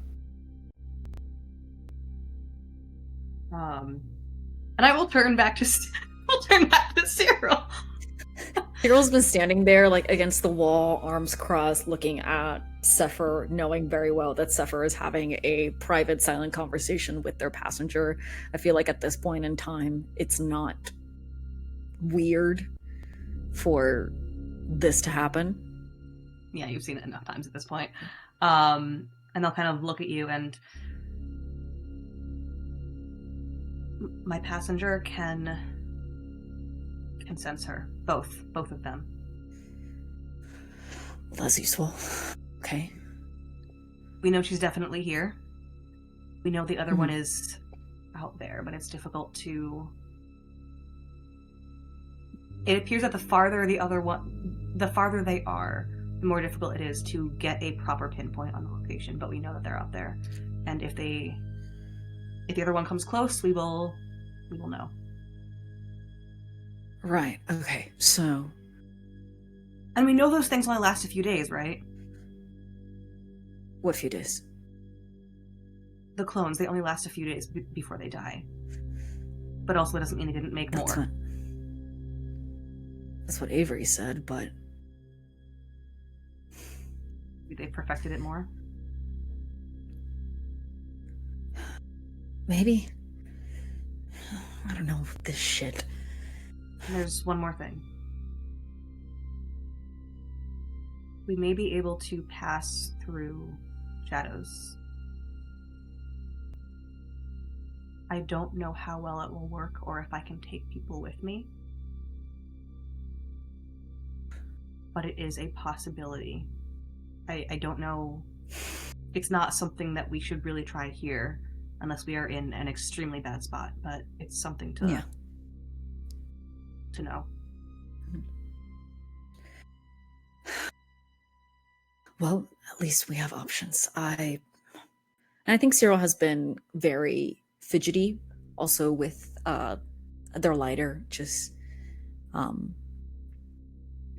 stimming with it, and trying to keep their eyes out for any sort of shape or individual that might seem familiar, whether from their years of doing runner work or maybe even a shape that is familiar enough to potentially be Barlow. Go ahead and make a survey roll for me. And I'm going to go ahead and tell you this is high stakes. Mm-hmm. I am going to burn a drive. So, survey. Also, just to make sure, I'm going to burn a drive from nerve because I have my street smarts. So let me add secondary location. Yeah. I think I'm doing this. I'm rolling on the actual dummy plane because I don't have my dice with me, but hopefully I'm doing it correctly.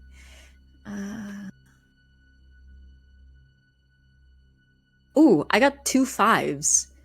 2 5s. Mhm. Okay. There's nothing extra for 2 5s, but that is a mixed success. So here's how we're going to do this. We're going to officially adjudicate this following this next little bit that's going to happen. Because Carlisle returns to you in this moment as you're surveying. So I was like, all right, I mean, there's the front door. It's kind of a light shift right now. And this back door, not heavily guarded, but it is locked. We're at a good time of day. We can probably get in and out whatever way we choose to go. There might be like a handful of people inside. Going through the front's going to be tricky, but, probably easier. I can distract whoever's at the desk and you just get behind. Yeah.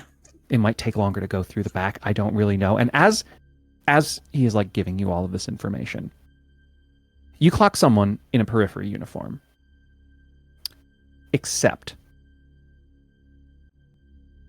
you've been around enough periphery men to know that their shoes are always the same type. Mm-hmm. This guy is wearing dock worker boots. And he goes in the front door as you clock him.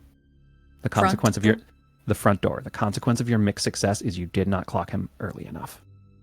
Okay. To stop him from getting inside. He has gone inside the door.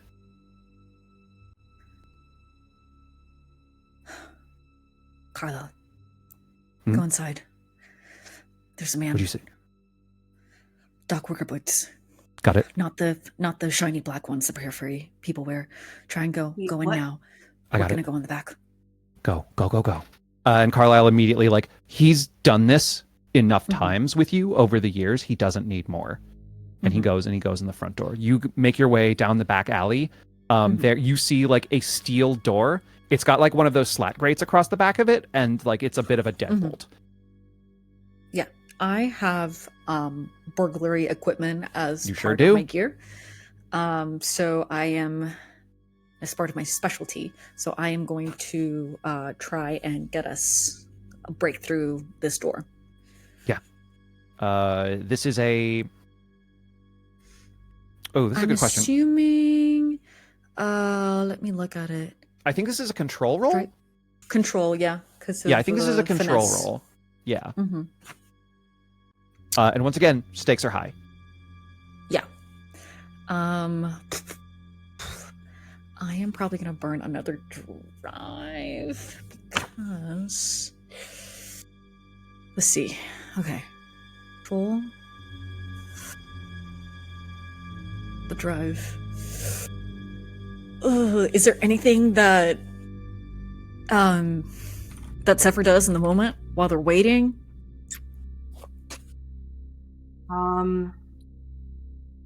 Honestly, I don't think so. I think they are very laser focused on on this and making sure that this goes off. Okay. I'll roll it. Ooh, just a 4. The highest. 4. Mhm. Yeah. You're running away. This is it's been a while since you've had to pick a periphery lock. And they have clearly updated. They are getting a little this security on here is particularly it's heavier, and not to mention the slight shaking of your hands. It's it's just a little trickier than you're used to. And you do get through, and as you do, we see the door open up, and you are instantly you are in the cell pen. It looks like this is sort of like the back alley where it's like when periphery like comes in, or when they need to escort from one place to another. This is where they shuffle people into. There's a couple people in here. You see like a guy sleeping in a cell, like maybe the drunk tank. You see Viridian in a cell of her own, and her head is in her hands, like she is like she doesn't know what to do right now. And at the same time, the door to the front opens, and in comes the periphery man, or the periphery man you saw from the front. And he closes the door behind him, and you see him pull out his pistol and look around the room, and his eyes make contact with yours. And that's where we're going to go to break. Fuck. We will see you Dan? back in about... Yeah? Yeah, what the Yes, fuck? Jen? Okay. I don't know what you mean. We will see you back in about like 10, 15 minutes or so. Please be sure to hydrate. Please be sure to do the biological needs that you need to take care of. Get yourself a snack. Decompress a little bit, because we are in high-stress situation. We'll see you in a few minutes. And during that time, feel free to check out the interbreak art, hug a cat, and we'll see you in a few.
And welcome back. I hope you're all ready for us to resume. I'm seeing some shaking of heads, so here's what we're actually going to do. We're going to take one more look at the past in this moment before we come back to the events of the present. We're going to go back about 38 years this time. We see a man in an office. It's actually an office we've seen before. A window that overlooks South Soffit. The Otto Barlow we see at the desk is a much younger man. His hair is dark. He still has the tattoos on his forearm. But there's not as many scars on his face. His eyes are still calculating, but less vile, if that makes sense. As he pores over the paperwork on his desk in this moment, there's a knock at his door. And he says, "Come in." And walks another person we've seen before, also much younger. Her hair blonde and golden. Her clothes very fine. And an upkeep about her that suggests she comes from money as Sylvia Mercy makes her way into the office of Otto Barlow.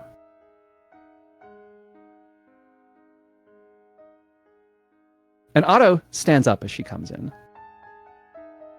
moves around the desk to go up to her, and makes a move as though he's going to embrace her. And she holds out a hand. Her face is somewhat stern.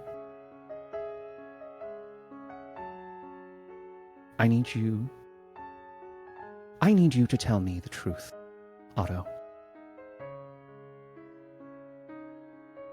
But of course, you know that I would. And she looks at him. I have heard, on good authority, that you have been involved in several pilferings, shall we say, from my family's industry. Please tell me this is not true. And he sits back on his desk. I would never lie to you, so I cannot tell you that. It was necessary for my family. And Sylvia just looks at him and frowns. Was I not part of that?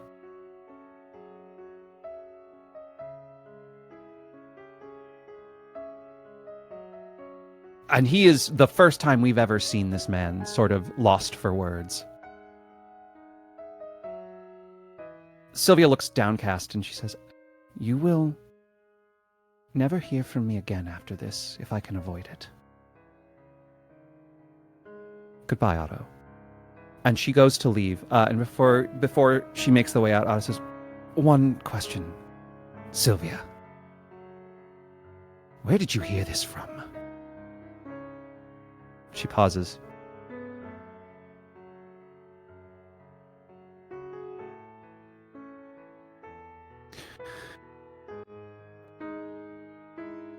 Riddy told me. And she closes the door behind her. And we come back to the present. As Cyril, you have now made eye contact with this thug. Okay, we're starting right here. Okay. And he recognizes you instantaneously. And the first thing he does is he is going to charge you, gun drawn. I need you to make a move roll. Yeah, I have 2 die on that, so that's good for something. Okay.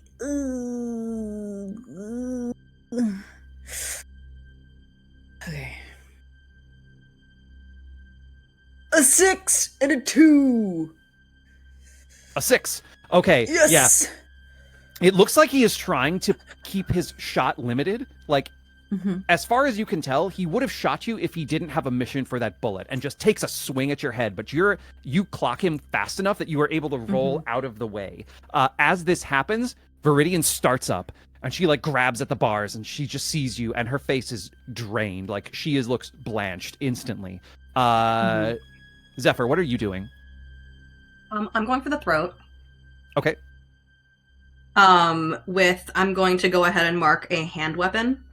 Okay. And I'm going to go through what hand flavor wise weapon? I would like to hit him with shadow, but I think that's not something that I can do. So I'm just gonna hit him with a hand weapon instead. Make a strike roll for me, and depending on this roll, I might flavor this with some interest.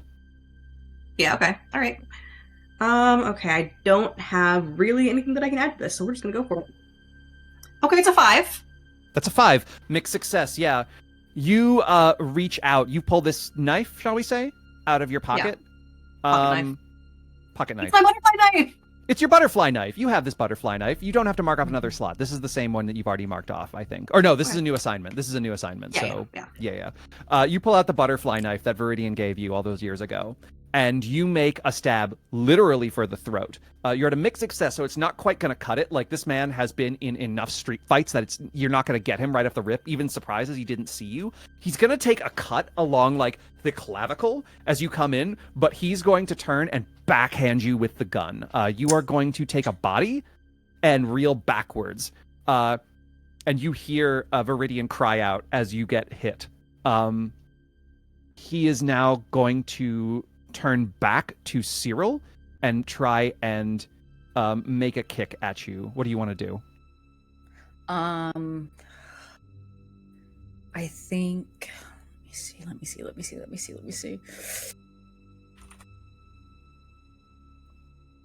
Cyril is going to attempt to grab the foot and essentially grab it and drag him back so he falls onto the back of his head. Make a control roll for me. Okay. Control. Okay. That's a 5. That is a 5. Okay. Yes. You pull his foot out, and he does fall, but it doesn't, like, he doesn't crack his head or anything. He's just down. And this time he is going to pull the trigger and take a shot with his gun. And you are going to take 2 body as the bullet goes into your shoulder. Got it. 2 body. All right. Where's my body at? Where are you? Give me a second. Probably in a great deal of pain. That will actually be 1 body because I have body armor. Or body armor. Here. Yes. Yes. I forgot. Yes. So it'll be 1 body. Where is my? Yeah, it lodges itself in the weed, there it and is. it just Okay. kind of pierces through a little bit, but not. It's not like as bad as it could have been, but it is still like there is now blood coming out of your shoulder. The problem is the fact that he just shot. That probably was loud. Sure fucking was. Damn, these mixed successes are doing a lot for y'all tonight. Yeah. Zephyr. Oh yeah, sorry. Yeah. Go ahead. No, go ahead. Okay, Zephyr. Yeah. So I'm going to trust Cyril to get this. Actually, am I? I'm gonna trust Cyril. And I am going to, fucking hell. Are there keys anywhere that I can see? Make a survey roll. This is an instance where it's like you're not rolling to see if you can find them. This is if you can find them in a moment of time that's not going to get you hurt. I'm going to burn a drive. Yeah, stakes are high for all of these, by the way, in case you were curious. This does not surprise me. Oh, okay. That is a 5. Another mixed success.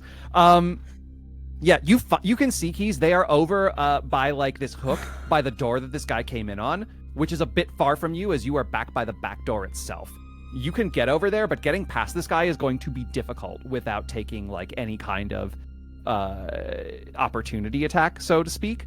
And at the same time, the other consequence of this mixed success is that you hear some more commotion coming from the door that he came through. Shit. Cyril, what do you want to do? Oh man. He is like going to start making his way back to his feet. Like he is going to start getting off the floor. Yeah, I think Cyril is going to, his foot is going to come down, crashing down onto the hand with the gun. Okay, strike roll. Or control if you can make an argument for it. Whatever you want. Let me see. I would say, I mean, they're both the same, regardless. Okay. Yeah. I'm driving my foot onto his fucking wrist. Yep. I am. Let me see how many drives. I'm going to burn a drive to try and see that. And the resistances we can use to re-roll, right? If we needed to? Yes. If you want to re-roll, you burn a resistance, but any drives you added to that first roll, gone. So you just roll flat. Okay. A 3 and a 5. So 5 mixed success. 5, another mixed success. Yeah, you stop and if I understand correctly, you want him to drop the gun, right? Yeah, I'm basically driving my foot onto his wrist. Yep. to drop the gun because he's still Yep. on the ground. And then also essentially keeping him on the ground, but I think, the mixed success. Yep. You stomp on his wrist, and the gun comes loose. And you've got him, like, he goes back to the ground because of this pressure on his wrist. Where the mixed success comes in is now the door bursts open. And it's the other guard. And you see him, and you know this man is also in Barlow's pocket. Like, Okay. He's not like your normal cop. He is a cop, but not in the same, like, the guy you were dealing with is not a cop at all. This guy is a cop, but he is in Barlow's pocket. Barlow's pocket. The handshake agreement was made, but now he is in here, and he pulls out his nightstick. And that is the complication you're going to gain, or that is going to happen here. Yeah, absolutely. Viridian is, like, shaking at the bars of her cage now. Like, she is strong, but not strong enough to, like, rip this thing off its hinges this quickly. Zephyr, what do you want to do? I'm gonna make a break for the keys. Okay, move roll. Very right. high stakes. Yeah. We do have that stuff from our circle. You Yes, should use one. You have three. Oh, you have yeah, three- I you have a should. pool of 3 gilded from your stamina. Yeah, training. Yeah, I'll use one. Okay. What the hell? It's a 4. Is it on the gilded? No. Okay, it's a 4. Yeah, you get the keys. But in the process of doing so, this guy, like, you shove him out of the way to get to the keys, and he kind of bounces against the wall. But as you, like, get the keys in your hand, he clocks you with the nightstick. Please take 2 body. Whew. Am I able to throw the keys at all, or is it just grabbing them? I will allow you, but you're gonna need to make, like, a control roll, I want to say, on this one. What are your physical rolls? It's strike, control, and what's the third one? Move? Yeah, it's control. Yeah, move, strike, control. Yeah, it's gonna be control roll here. Yeah, I'm gonna throw them towards Aunt Riddy. Yep. That's 6! That is a 6. You see her snake her hand outside and catch them and immediately go to unlock the cage. Meanwhile, the guy on the ground is, like, fumbling for his gun, but he can't do it, so he's actually going to try and pull your ankle, Cyril, and do the same to you. I need you to make a move roll to avoid it. Yeah, okay. Move is what I have 2 on. Because that's good, nice. It's a 4 and a 2. It's a 4. Here's what's gonna happen. I'm gonna give you the choice. You are either going to take the body mark or you're gonna hit the floor. Take your pick. I will hit the floor. Okay, yeah. He just gives you the yank and you slip, but you, like, catch yourself on the way down. It hits you catch yourself on your wrist and it hurts. Not enough to take the mark, but it does kind of hinder you for anything you want to do next. It is now going to be Viridian's turn. She gets the jail cell unlocked and bursts out, and she's going to come up and she's going to try and swing at Nightstick Man. For funsies, I'm going to roll for this. I otherwise don't roll in this game. But what if she just kills him?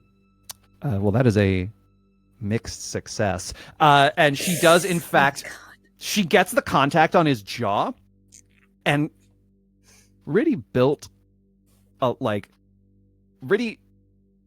used to, like, fight in the streets. Riddy knows how to, like, fucking box, and she fucking clocks him, like, dead on, and he bounces back against the wall, and hits the wall, but in doing so, he still swings out and is going to hit her. And he is dazed and barely, like, up, but she has now hit the deck from the nightstick hitting her temple. Oof, okay. Zephyr, what are we doing? We are recovering from being smacked.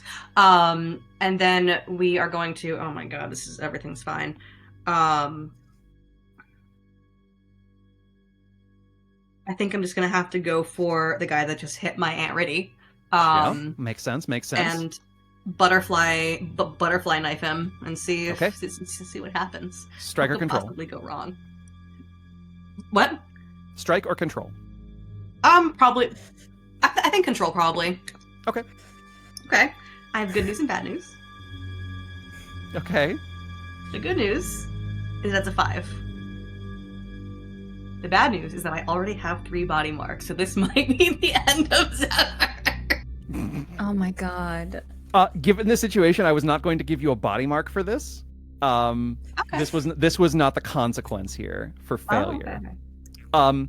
Concerning. Zephyr, you do get, like, you stab this guy, like, directly under the chin.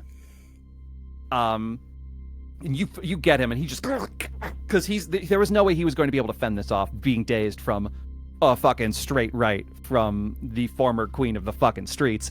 And the problem that's going to happen here is now the ground guy is going to get another move on Cyril, and it's he has grabbed his gun again, and actually he's not going to take this on Cyril. He's going to try and take a shot at Aunt Riddy. And she is dazed, so he's going to hit something unless one of you wants to do something about it. I'm so sorry. Everything went silent for me. What happened? Got stabbed in the neck? One guy's stabbed, he's bleeding out. Other guy has got his gun back while you are on the ground and is now about to shoot Riddy and fulfill his mission. Unless one of you wants to do something about it.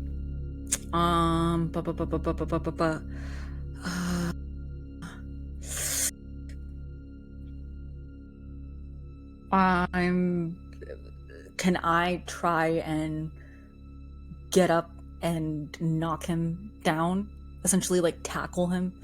Striker control. Whole beanpole body of... Striker control. And I'm going to go ahead and set the stakes for you. If you do not get a full success, he will get the shot off and it will hit Riddy. Got it. Okay. We have those dice. We should spend them. We only spent one. That's There's what only they're three. there for. I know. Yeah. God. Okay. You said it was striker control? Striker control. Okay. I'm going to use one of my drive. Mm-hmm. I am going to... Give me a second. So, one drive. And is everyone okay with me using one of the Gilded Die drive? Okay. This doesn't... Unfortunately, the demiplane thing doesn't show Gilded Die, so I'm just going to say that the first one is the Gilded. Okay. The first one that rolls. Okay, so Gilded was a 4, but there is a 6, and then a 1. So What are you taking? Gilded, I will be taking the 6. Yeah. Okay, yeah. And here's how this is going to play out, because here's how this is going to play out. You are on the ground, and it's actually kind of difficult for you to get there in time, but you manage to grab onto the wrist, and he is pulling, and he is almost got it onto Riddy, and suddenly another figure bursts into the room as Carlisle has run from the front and runs up and kicks the dude in the face, and his head snaps to the side, and he is down. Okay. Is he dead? He is not dead. He Okay. is out, though. Okay. Riddy is Zero getting immediately. back to her, is like getting back on her like elbows, and she's just like, And the other one is bleeding out. the other one is bleeding out with a butterfly knife Okay. underneath his chin. Okay. That guy is lost cause, especially if it's underneath his chin, bleeding out. Oh, he's fucked. Yeah. To the one that is now, is he like type of like down, like still kind of yeah, like groaning he's like there's like he's like not gonna do anything. Mm-hmm. Okay. Cyril's gonna grab the gun and tell everyone to get out, to essentially just like run. Carlisle is like helping you back to your feet and like sees the bullet in your shoulder and it's just like, Run. This is why. This is fine. Run. Fuck it. And I'm gonna then- grab my butterfly knife because Yep. it is my butterfly knife and they can't have it. And just let the guy bleed out. The guy on the floor, is he like dying or is he just like conked? He's just out. Cyril's about to do Unless- something. One thing, so... I will say this right now. Cyril, both Cyril and Aunt Riddy see murder in Zephyr's eyes as they are looking at this other guy that is unconscious. Riddy's gonna like position herself in front of you. It's like, you don't. It's fine. I'm okay. I'm okay. What are you doing? To kill you. Yes, I noticed. It's not the first time. What are you doing here? I'm gonna get you. Let's go.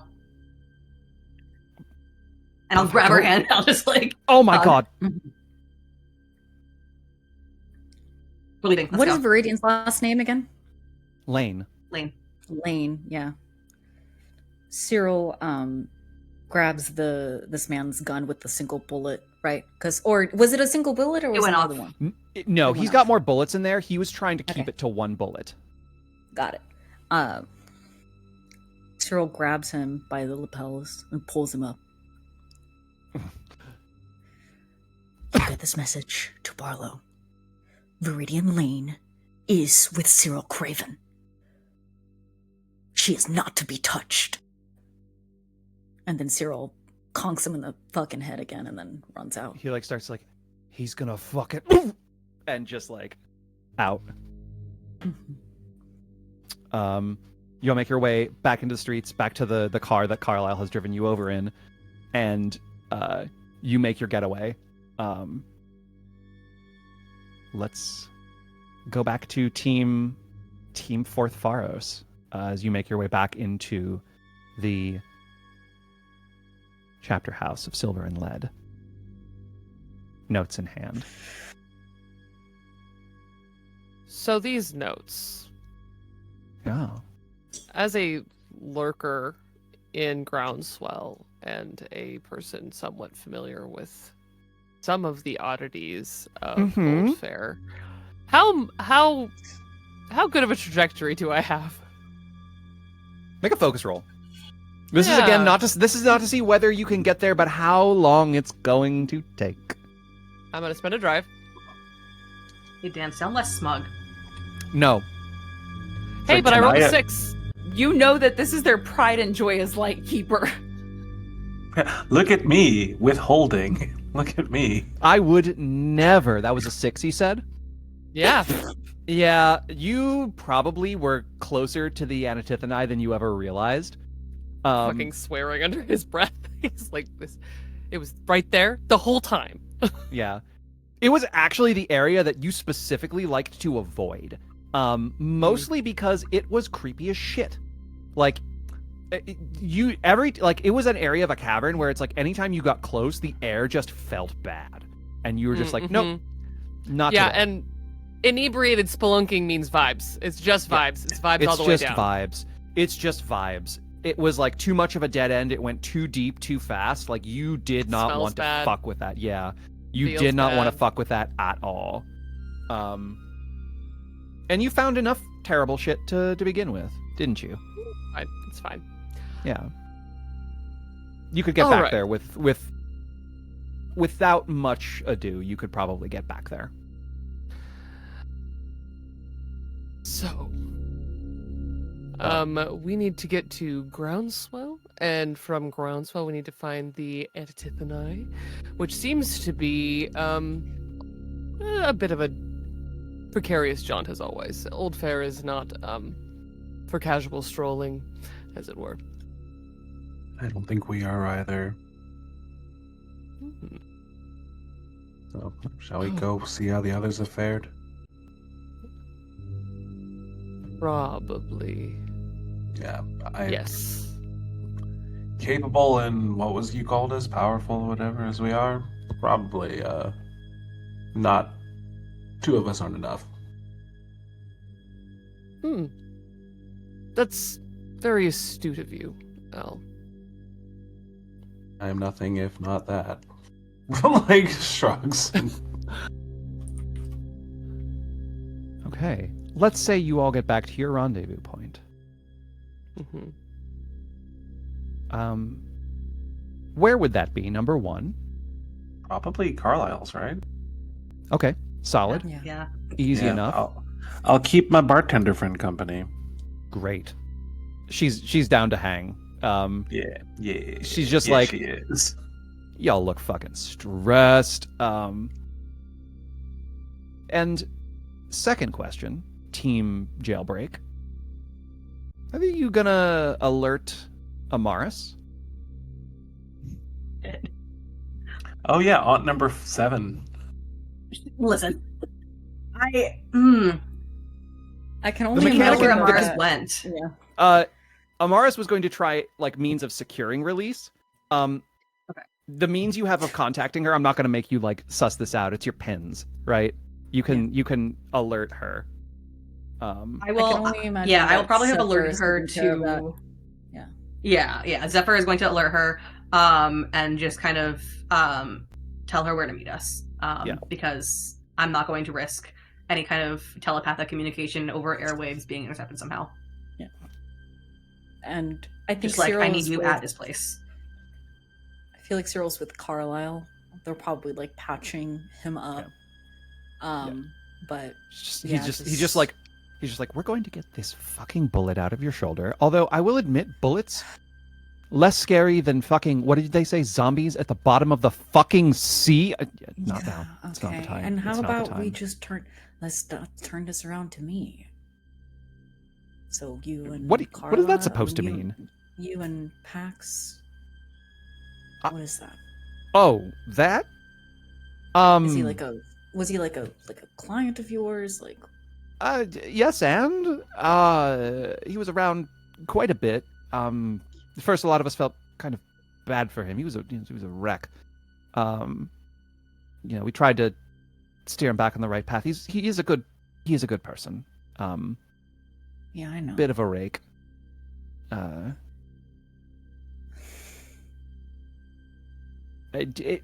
haven't seen him in years. It's just not like serious or anything. Not particularly. Did you want it to be? No, that's not what I'm saying. Because I would feel a little weird dating your coworker. We do keep our personal lives, or professional and personal, kind of separate. I'm not saying that I want it to be Carlisle. I was just curious. That's all. Okay. Clearly not the time to fuck with my little brother. I get it. I will.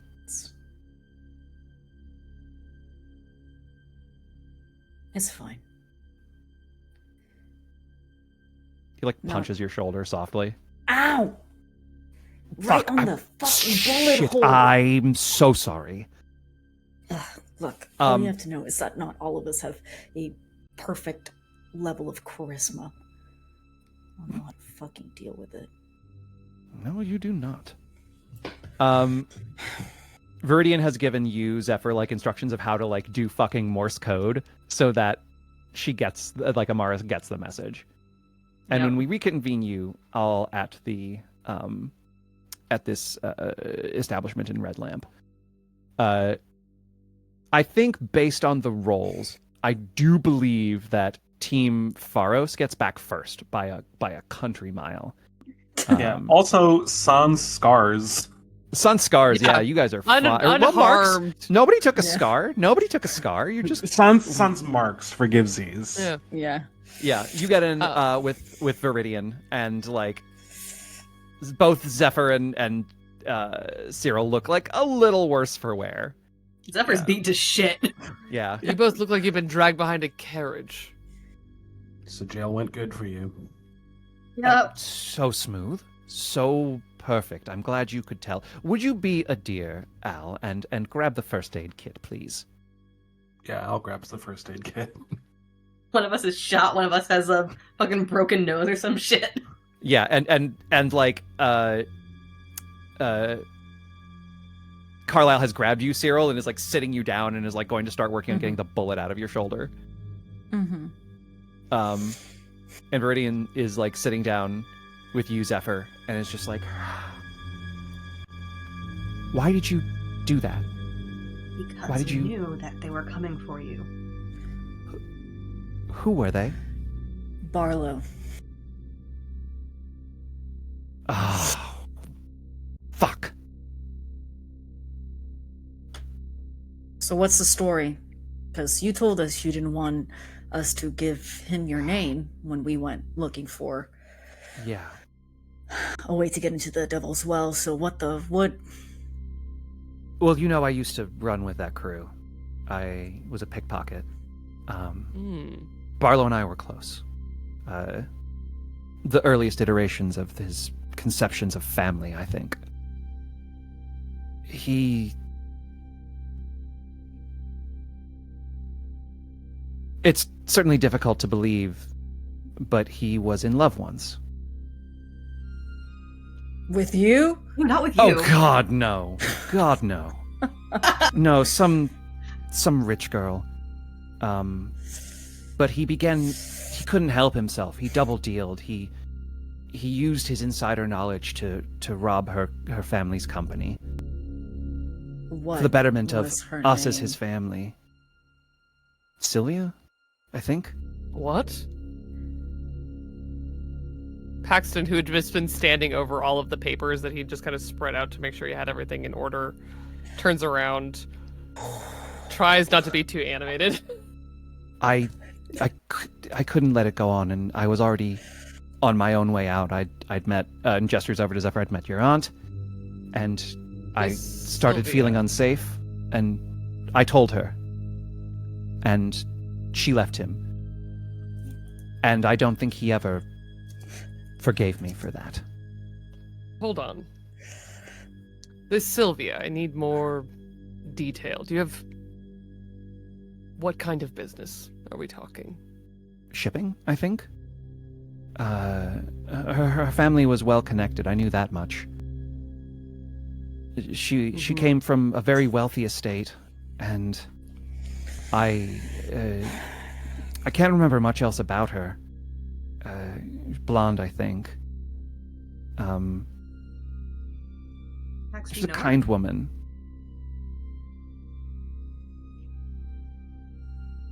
I can't say for sure, but she sounds familiar.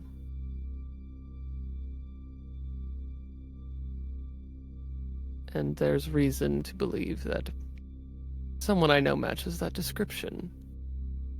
Hmm. Fascinating how roads can cross. So I've gathered. At this time, there's a someone coming through the front door, and we see the tall, willowy form of Amaris, who is like just looks fucking distraught, and she like looks, sees what's going on, runs, and just grabs Zephyr and Riddy and just like holds them like this. Ow. It's on her way. Sorry. I just that was foolish. Birthday. That was reckless. You're welcome. Yes, thank you, darling. Please stop doing these things. I'm No. going to have a heart attack. Yeah, but look, trust me, it was worth the risk. And Rudy is gonna go, I'm just gonna quickly fill her in on everything. yeah. And she's like, oh, that bastard really won't leave us alone. We're going to need to escape the city. Thank you. You're welcome to join us. It's probably not safe here for a numerous amount of reasons. Why? Because of Barlow? Barlow, yes. He's not And touching then whatever. His arm reaches very far, as you are well aware of. you. No, I'm we will fully aware of it. We will probably leave New Fair after this. And you're welcome to join us. We can find a way out quickly enough. We've got work to do. You have to see it through first. Okay. After this, I think we go after this. I think I've had it with all of this. We agree. You said so yourself. His hand reaches far. Yes. You would run? I'm not a killer. And I don't know that even if I were, killing him would not necessarily solve all our problems. It's not about killing him. Could be. What do you... And Viridian looks around and is like, what do you still have to take care of? We could go right now. And Abby is Yes. in trouble. Paxton points to the notes on the table. But he's also been standing there mulling over and specifically looking at Carlisle and almost playing back conversations that they've had. about Barlow, Mm-hmm. about who this man is. And he does key in on Barlow's first name, but he's going to put that against his chest for now and look at the notes. There's also the recording. Old Fair. Specifically maybe the lost tomb of the somewhat undying Empress, the Antithonai. Viridian and Amaris look at each other when you bring up Aunt Abby and this like particular thing, and they're just like, they nod. We're going with you. What do you know? It's not about what we know. And Viridian chimes in. She squeezes Amaris' hand. We owe her a lot. I owe her a lot.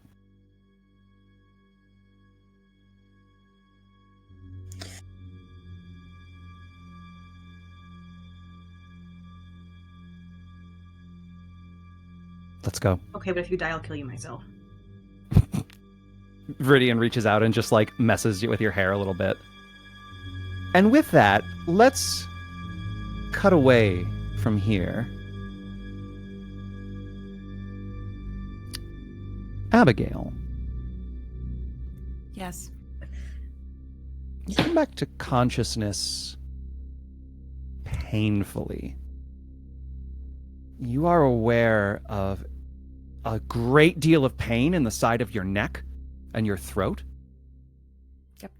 Will you please describe how your scar has manifested and what attributes you've moved? Absolutely. I have this marked as neck scar. Tore into her neck, made her more frail physically, and left her without a voice. Her long-term exposure now to phenomena has caused her to become better at sensing the feeling of them in the air and leaves her constantly looking over her shoulder. So I have taken one away from move and moved one to sense. Okay.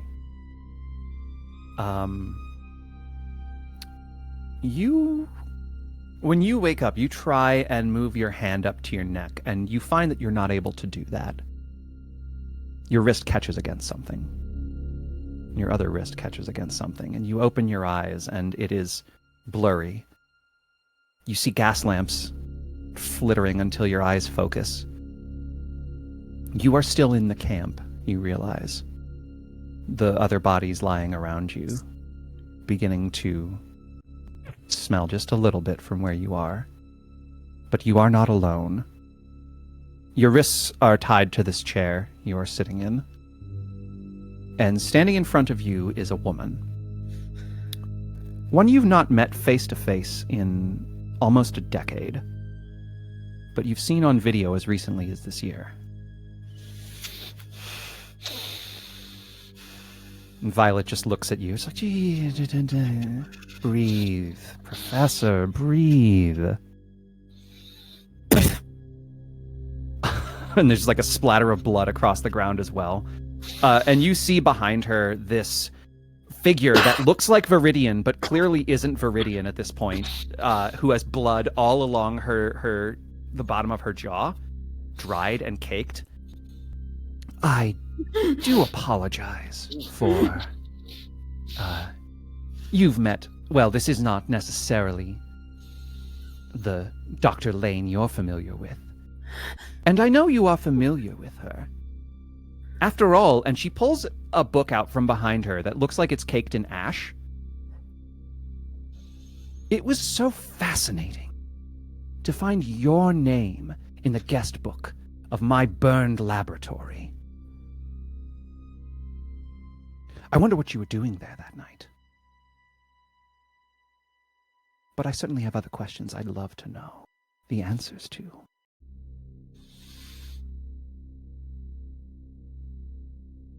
And I think Abigail tries to speak, and a horrible croak and just series of coughing ensues.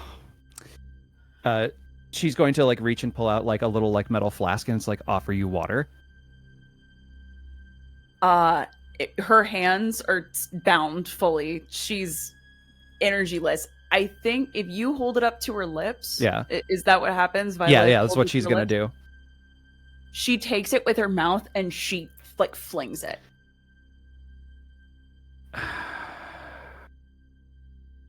And she backhands you across the face.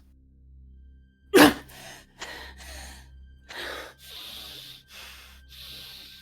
there more of that blood in my mouth, Dan? Oh, absolutely. Great. I'd love to spit it in her face, please. Okay. Thank you. You spit at her, and in the blink of an eye, there is a hand in between your mouth and her face. Some blood does get through to spatter onto her forehead, but Viridian has interspersed herself with alarming speed. Or she who looks like Viridian. Like, now, there's no need for dramatics. I do apologize. I did not. She's constantly hungry. A side effect. She's not one of my normal creations. You see, another thing I found at my burned laboratory, a very unique sigil in the floor. One of you sealed my specimen into the earth. But not all of it, because this, and she gestures at Viridian, is just the hunger, the strength. Where is its mind? She grabs you by the front of the shirt. Where is the rest of my specimen? And Abigail remembers that the version she used, there were words in it that adjusted to rend and destroy with light, and there were other parts that were a binding spell to me, and suddenly I can sense things a lot better. Oh boy. I think Abigail starts putting some pieces together, and she doesn't say anything. This is just math that's mathin'. Mm-hmm. The math do be mathin'. The math is mathin'? Mm-hmm. Don't say anything?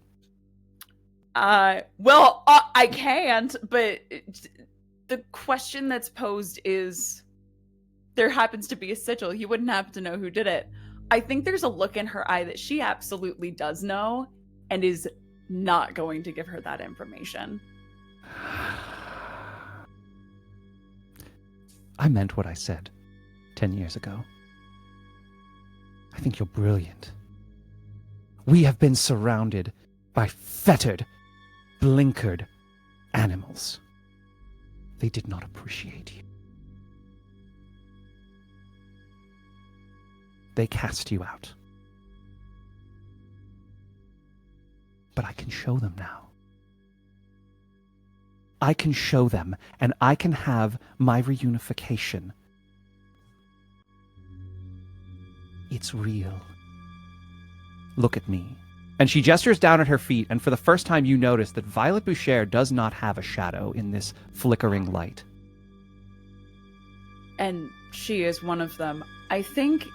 How closely is she paying attention to my face, or is she villain monologuing at this point? A little bit of villain monologuing, but she like wants some, like she is being honest with you. She is like desperate. Like, I think there's a, you can make a read roll for me for funsies. Yeah, absolutely. I think there's something that at this point Abigail doesn't have a way to try and sign. She doesn't know sign outside of very few words.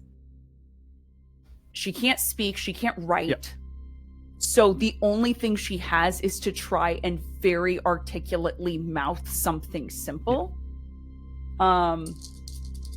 Okay. So this is read, you said? Yep. That's a 3? 3. Yeah, it's, I think whatever desperation you see behind her eyes doesn't read like desperation in the way that you think it does. Like, it's very confusing. This is like not what you expected at all, and it's starting to like unnerve you a little bit. But she does seem fervent about it, and she's like looking at you and she's like, And she reaches into her back pocket and pulls out a knife and just cuts the rope that's holding your wrist down on both sides, and then pulls like out a little pocketbook and a pen. She's like, "Tell me how to find it. I need it to pull my shadow back to me. Help me and be vindicated." And she holds the notebook out to you. And while you are thinking about this, we're going to cut back to the other party for a minute. I need you to decide who is going to make a move roll here to collectively begin your quest down. We are on a countdown timer right now. I'm going to start it at 4. Actually, no, I will start it at 6. You're I have welcome. 2 and move. Here are the also- stakes. Here are the stakes. I'm going to set this very clearly for you because they are very high. Every full success, no movement on the countdown die. Criticals gain you extra distance and you will take less rolls. Every mixed success, you will still make distance. It will go down 1. If you fail, the countdown die will go down 2. When the countdown die reaches 0, Abigail's life will be in direct danger. These are your stakes. So, How many rolls are we making? you will have one person rolling.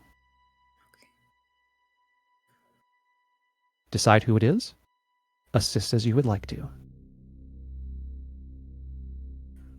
And it has to be move. Yeah. I got 2 and move also, so I can also roll. It must be move. I will help with all of my notes and knowledge by offering a drive to whoever's going to roll. I have 0 to offer, unfortunately. I'm here for moral support and nursing a bloody nose. Can I would give it to Al to do the roll. Can I argue that I use one of my intuition drives for specifically because survey is search, track, and spot? I will allow this, yes. So Al? I will also give you a die for drive. Okay, So so that's I'm rolling plus 4 2. dice. 1 is gilded. And we do have nobody left behind, Dan, if you will allow that. You do have nobody left behind. This is a nobody left behind situation, so you will get that automatically. Great. So I'm rolling 5 dice, and 1 is gilded. Uh-huh. All right, let's go. Okay, that is going to be the gilded is 2, but then I have a 6, 6, 5, and 4. 2 6s. That is a critical success. Yeah. We're going to start above ground in groundswell. And you make your way through here. And I don't think any of you have been in groundswell, at least at a time that you have memories of recently, other than Pax, perhaps. And you're going to lead them down through, you go through this area that was...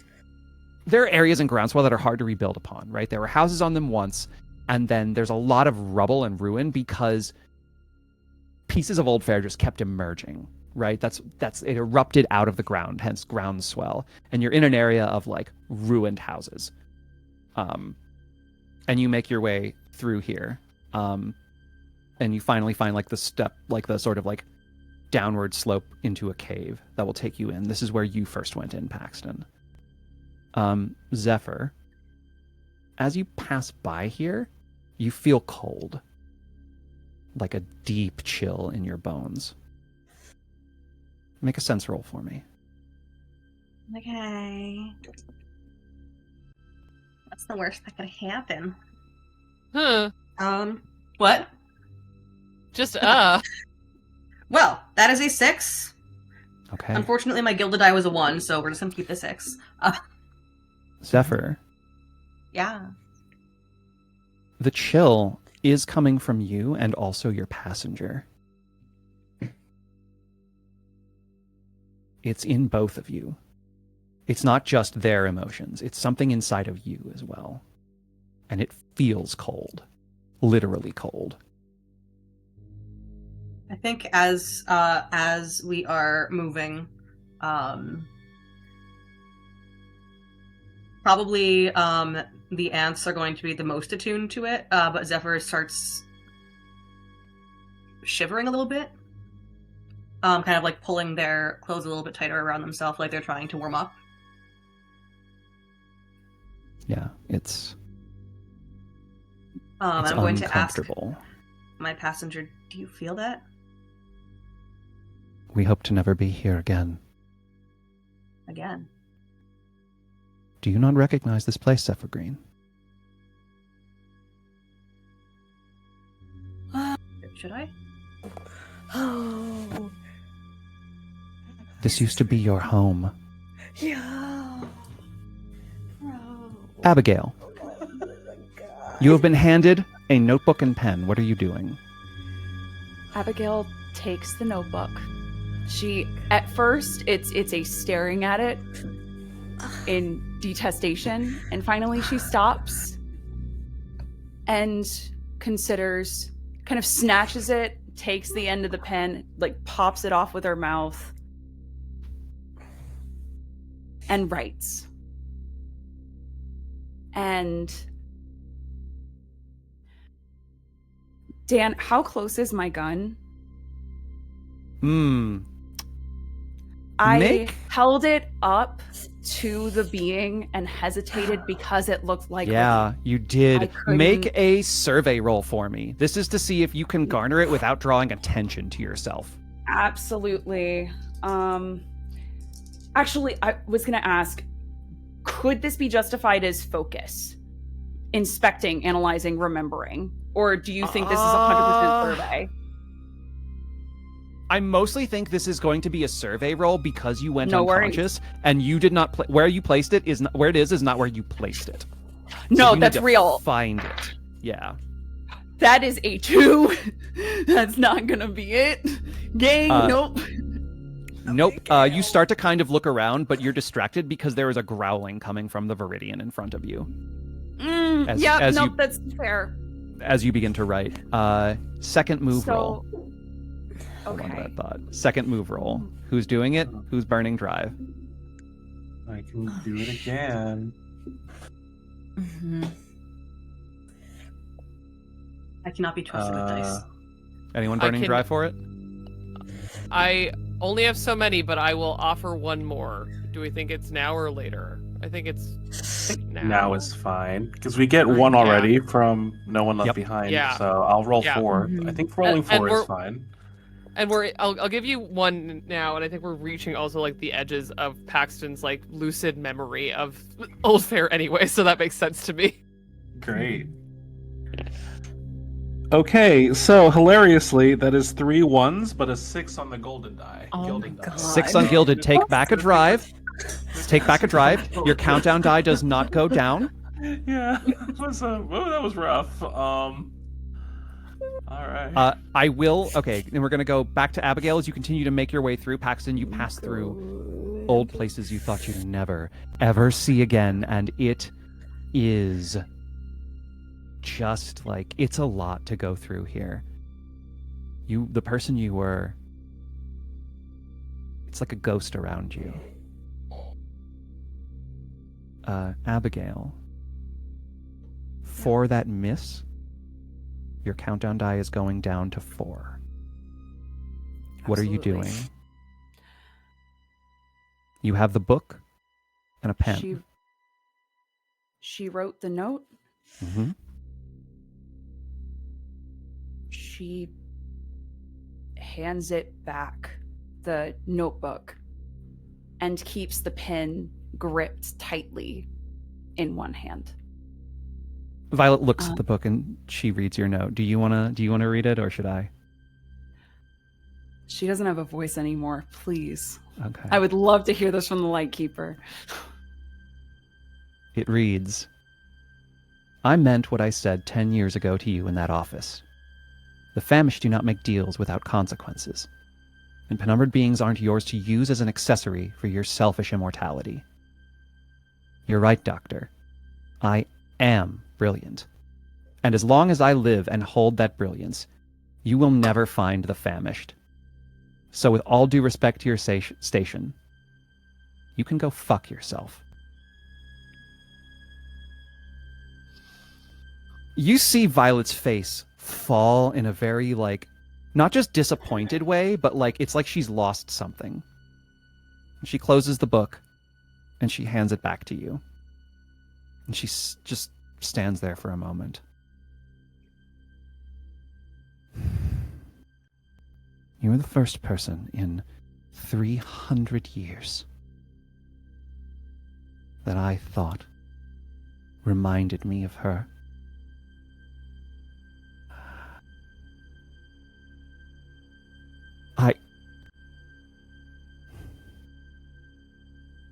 I regret your decisions, Professor Davies. I just need to do some more preparations before the end. And she nods, and the Viridian now holds you at the shoulders. Can I quickly grab her and lip to her who?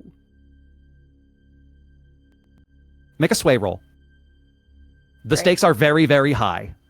I figured as much, and this is when I have nothing in, so I'm going to be rolling with basically disadvantage. That's a 3. That's a 3. That's a 3. She sees that and she's like, no, you don't get to know. And she has pulled out a syringe, an empty syringe, and she sticks it into the arm that is being, as you're being held down by the strength, the sheer brute strength of the, of Viridian. She begins drawing blood from you. Next move roll, please. Team, do we trust me on this one? Yeah, we do. I'm going to go ahead. I'm going to go ahead and let you know that was another failure. The countdown die is at 2. Oh dear. Okay. Oh no. Boy.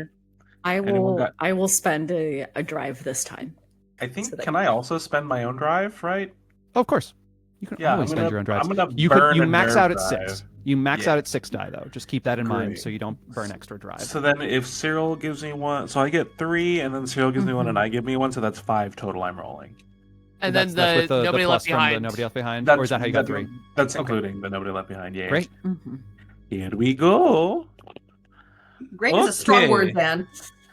So, once again, we got 2 6s and then a 3, 2, and a 1. Oh my god. 6s. Are either of those gilded by any chance? 1 is gilded, yes. Take back a drive. I'll take a picture. You make your way through.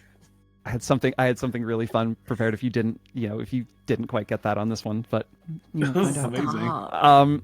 This is stressful dice rollings. And you find that place that you're thinking of, Paxton, that one little alcove that you refuse to go down, and the vibes are still just as rancid. Like, you get close there, and there is just a chill coming from there. Not in the cold sense, but like something numb. Your hand also reacts. Like, there is just a tension along the back of your hand, just like tendons that would be tendons pulling and screeching. Something does not want to go down there. It looks like he's got an itch almost, the way that he reacts to that feeling. But he, knowing that everything is urgent, he just is like close behind Al, I think, and just points past its shoulder down the right direction. It's that way. Al just nods and walks forward that way, and will also draw my bear's gun, my Longsworth bear's pistol. Heard Chef Abigail.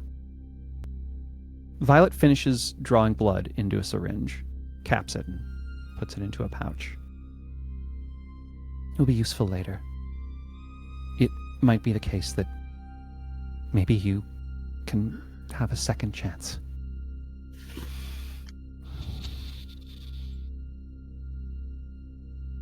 And that hyperventilating starts again Mm-hmm. of just utter anger. Anything you want to do in this moment? Again, the stakes are through the roof here. You have a 2 on the countdown die. This is a I think the only thing I can do, because I have the horrifying version of Viridian holding my arms, is try and move, try and run, dodge, get out of this situation. So can I try and slink out of this, see if I can get towards that gun? That's going to be a move roll for me. Well, I have a gilded die on that and 2 points I'm on going it, to, and I'm going to use going a to go nerve. ahead and say, also, there is 1 die left in the gilded pool for your circle training. Take it. Take You're it. welcome to it. Okay, great, awesome. So 2 regular die and 2. Okay, great. They're all 4s. I don't understand.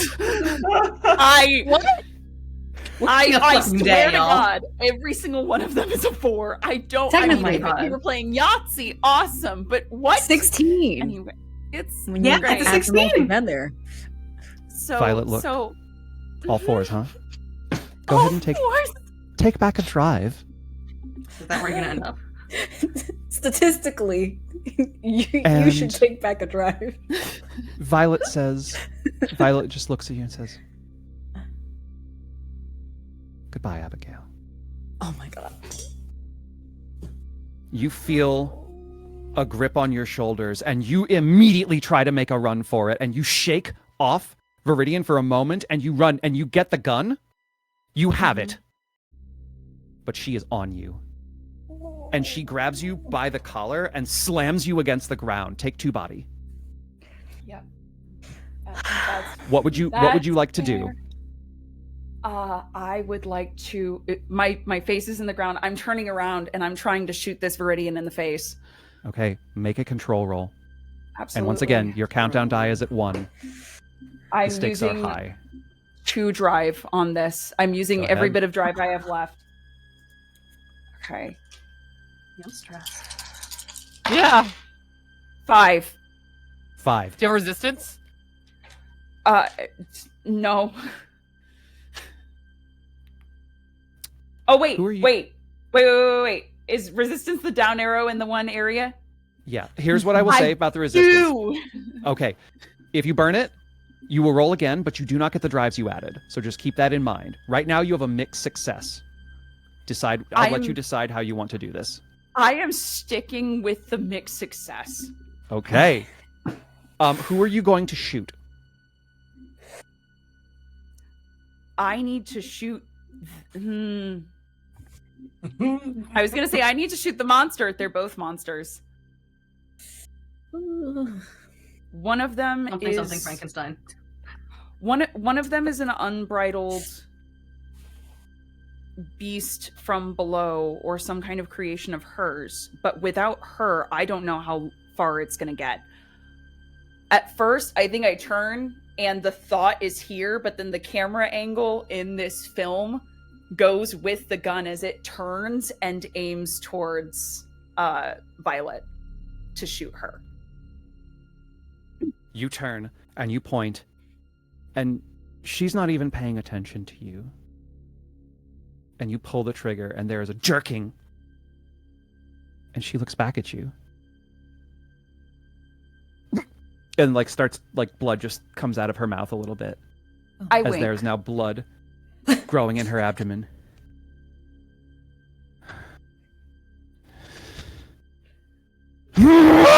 And she there's a guttural sound from her. And as that happens, you feel the gun slapped out of your hands by the Viridian monster. And her teeth sink into the side of your neck again. Take another 2 body. Oh. And I think that's another scar. That is your third scar. Scar number Okay. 3. Yeah. You are unconscious. Everyone else, this is when you arrive. Right after the gunshot. Two double 6s got you here at this moment. So Yay! I guess. Here's what the situation is.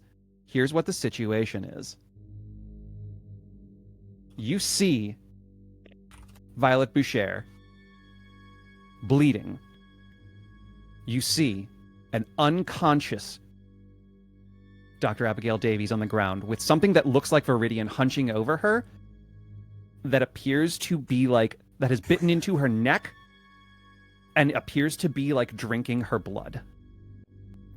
Yeah. I'm about to What make do a you name do? for myself. Oh. Woo! I'm about to make a name for myself, right? Wrong chat. Hold on. Oh, wrong chat? Wrong chat. I sent that directly to Ruby instead of in the group chat. Oh, womp womp.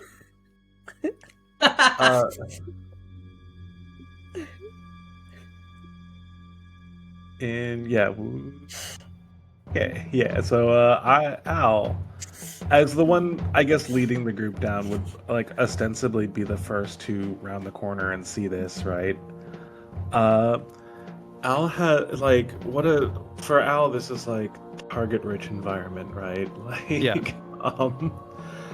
And I think after just a quick assessment and seeing what's happening, Al throws itself into a full tackle at the Viridian monster. And Okay. just wants to start wailing on it. Striker control. Let's do a strike. I've been trying to all sessions, so You let me do a have. strike. Aren't I so nice? I gave you combat to strike with. Yeah, I got 3 dots in that, so I roll good, right? Yeah, in theory. Yeah, I'm gonna punch the shit out of this thing. Okay, 5 on the gilded. I'll take that. 5 on the gilded, take back a drive. You do come up and just tackle it off of the unconscious body of Abigail, and you get into a roll fight with it, and it immediately just starts like, it shoves its like hand into you like a blade. Take 2 body as it stabs into your shoulder. I'm gonna take 1 because of body armor. Let's go. Nice. At this, the Violet has seen you all coming in, and she looks around at all of you and just shakes her head. But she looks at you, Zephyr, and like tilts her head to the side for a second, and she looks down at your feet. And her eyes widen. And at the same time, Zephyr, you feel like your whole body is pulling towards her.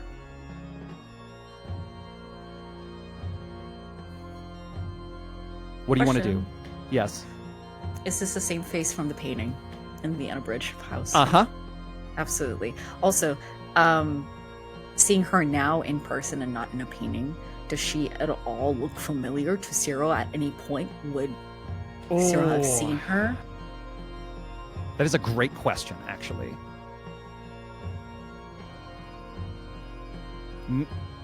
Have a low-stakes focus roll for me as we adjudicate what's going on with Zephyr. Sure. What? How are you reacting No, to this that's a 1. sensation? That's a 1. You can't recall Okay. right now. This bitch is all you can think. Zephyr looks confused. And then there's this strange look of suspicion that kind of crosses over their features, and they kind of reach inside again.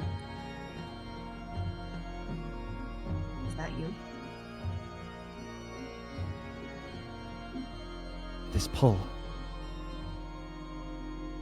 In some way, we might have been them once. Or a part of them.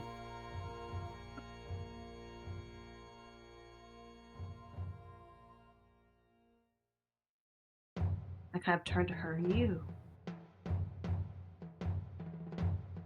It's your shadow. You have something of mine, child.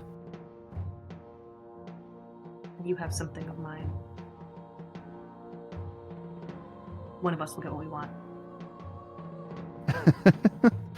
And she chuckles at you. She snaps her fingers, and the Viridian that is tussling with Al at the moment hears that, looks away from you, Al, is now ignoring you, and is going to focus at Zephyr. It's ignoring me, you say? Yes. I would like it to not do that. Okay. We can... How would you like to prevent that? I'm gonna headbutt the shit out of it. Make a control roll for me. Okay.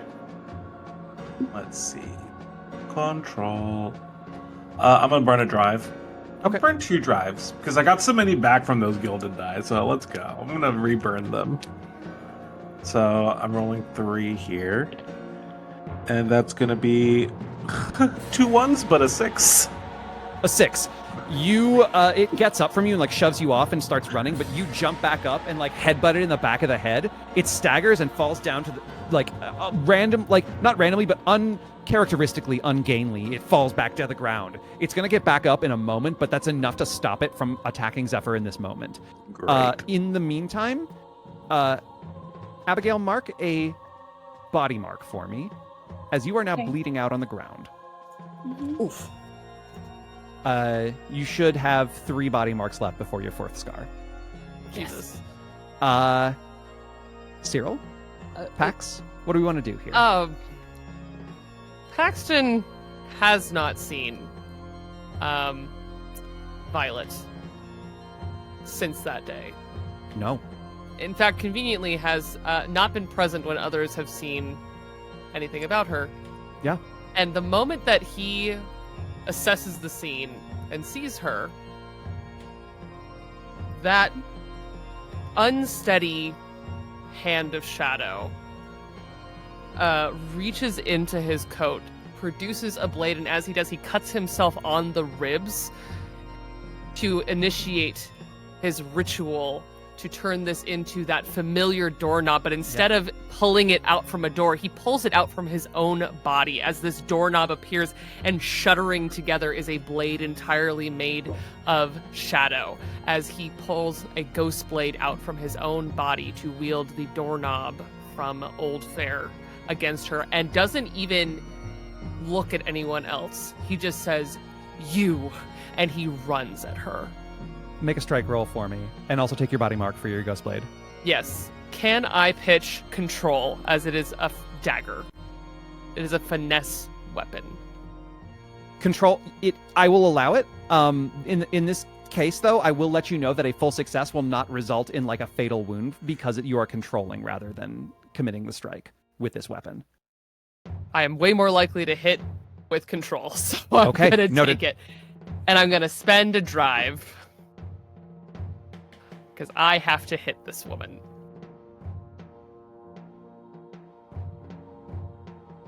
That is a 5. That is a 5. Yeah, you are just filled with an incandescent rage. This woman who has been responsible for the last 10 years of hell that you have gone through. You charge across this space, this dark shadowed blade in the palm of your hand. And as you approach, she just smiles. It's like you don't matter to her.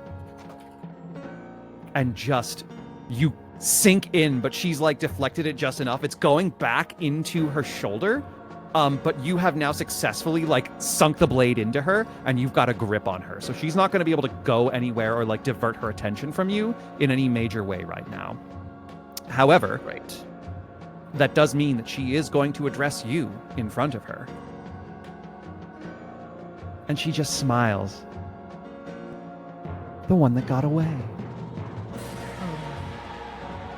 And her knife is out, and she is going to attempt to just slip it underneath your ribs. I need you to make a... Actually, you had a 5, right? Yeah. Okay, there's no roll here. You are Yeah, going to take no. 2 body as she sticks you. And the blade is like a part of Paxton's hand, this ghost blade. And so he falls forward onto her, and they are stabbing one another, locked in this moment, as he just kind of falls against her. But there is rage, a decade of rage, of all of the things that she took from him, all of the time, all of his sanity, everything about him she destroyed that day. And it burns more than the fire that caught in the kitchen. And he doesn't even feel her blade. Cyril, what are we doing? You have Pax and Violet in a death roll of sorts standing. You have the Viridian monster on the ground, but getting back up with Al pursuing. And you have Abigail bleeding out and Zephyr standing nearby.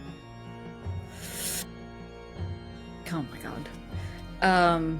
Decisions. Everything's fine. Zephyr is not incapacitated. Zephyr, Zephyr- just reference, appears to be once again reaching inside. Does it look like they could hear them? Or is this one of those things where they are just deeply within their own psyche? What do you think, Dan? I'll leave it to you. I think they are not as likely to process, but can hear. Okay.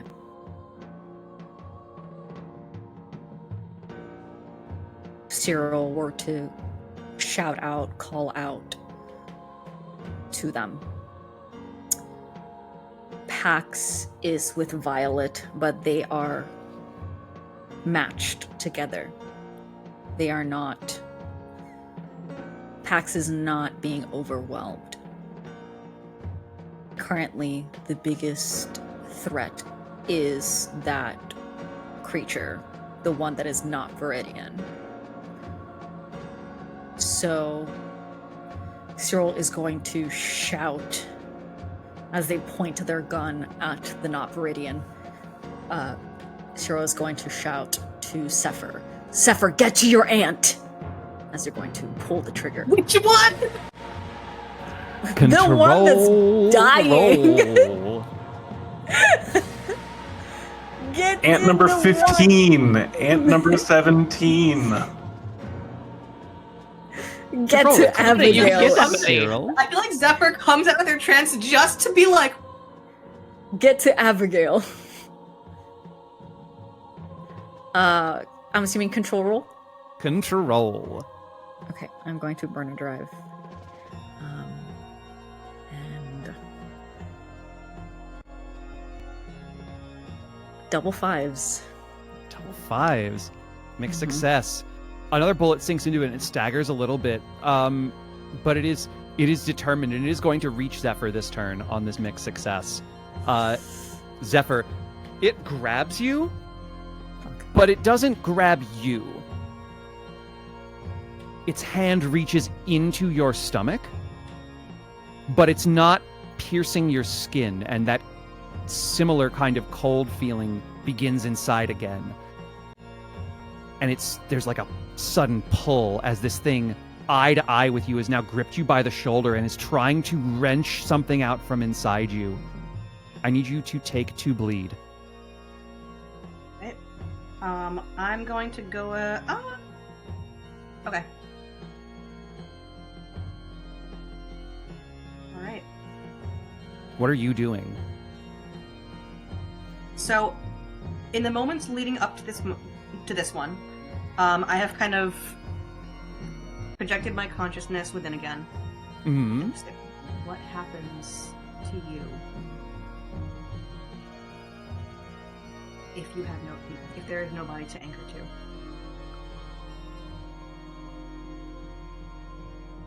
We do not understand what you mean. What happens to you if I'm not here? Not here meaning what?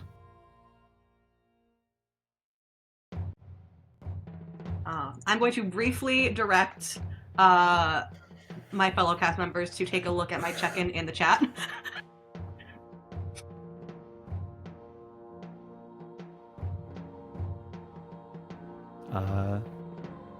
Table tools moment.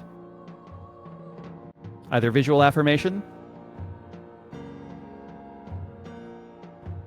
Okay. That is a full sweep. Tell me what you want to do. What happens to you if I'm done?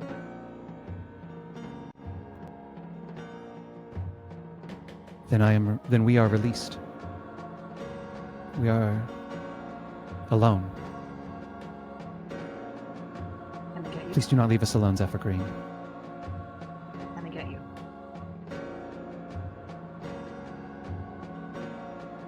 We don't know.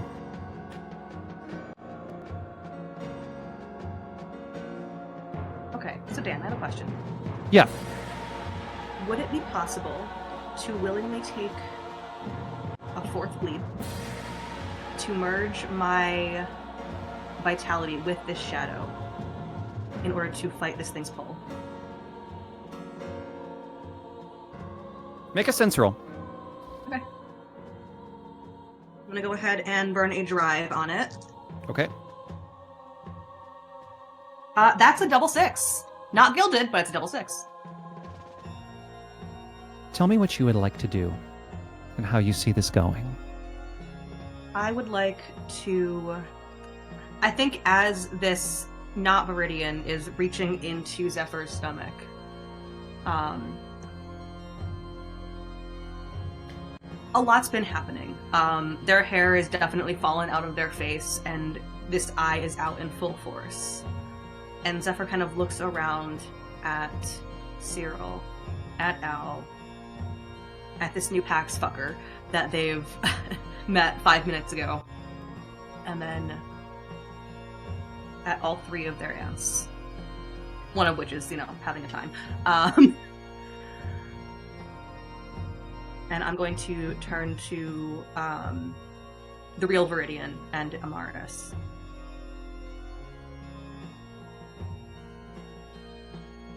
Don't waste this. And the black eye in the center of the forehead, the black slowly bleeds into Zephyr's normally gray eyes until all 3 of their eyes are black. And the shadow that was darker than it should be, slowly creeps up Zephyr's legs, their waist, their chest, and their arms. And then melts into just a shadow.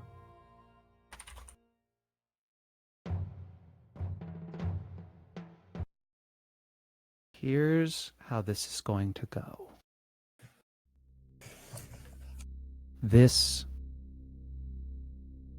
Your passenger, manifests outside your body and begins to drape itself around you. Your legs coat themselves in darkness until your body is now limbed in darkness. And as you feel this cold inside you, because you are now twisting your own life into it, as it tries to pull, it cannot. And there's a look on this Viridian's face of panic, feral anger. And rather than being pulled out, suddenly you feel something being pulled into you. And you watch as this creature now appears to be cloaked in almost like black flame of a sort. Not like flame, but the same kind of like flickering, like it's fire across their skin and body. And you watch as this not Viridian begins to find itself separated from a half-corporeal shadow. And as it separates and finally, like the body falls back to the ground and just is lifeless. There's no eyes in it. There's nothing. That feral anger is now thrashing in the air in front of you. You rolled a critical success on this. Anything less, and I would have killed you. Oh shit, I'm Anything alive? less, and I would have killed you. Oh my god. I'm taking a picture of these life-saving dice. You do not take bleed for this, as now it detaches itself from you and is now floating in the air, as your shadow now descends back into the pool around your feet as it's wont to do.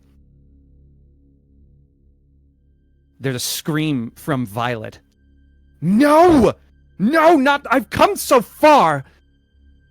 And as that happens, the real Viridian has grabbed a torch off the wall or a lantern, and throws it into the shadow in the air. Amaris draws her pistol. One eye, by the way, pulls the trigger.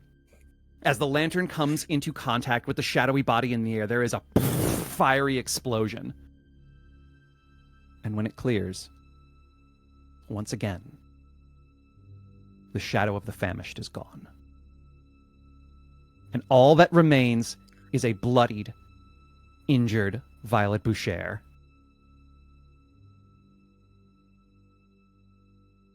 That effort was exhausting, but you do not take marks. Oh my god. Abigail, however, mark another body for me. Yep. Zephyr just collapses to their knees, just panting.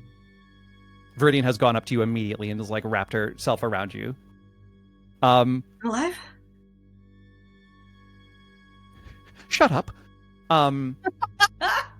Pax, you are the most engaged in direct danger at the moment. What are we doing? Mm-hmm. Oh, gosh. Paxton is many things. Strong is not one of them. Yeah. And I think that the blood loss, mixed with the adrenaline means he's not entirely aware of a lot of things that are going on, because I am teetering at the fun edge here. And, but he has thought about killing the people responsible for that night meticulously. And now, in this moment, he can do only one thing. Striker control. Oh, okay.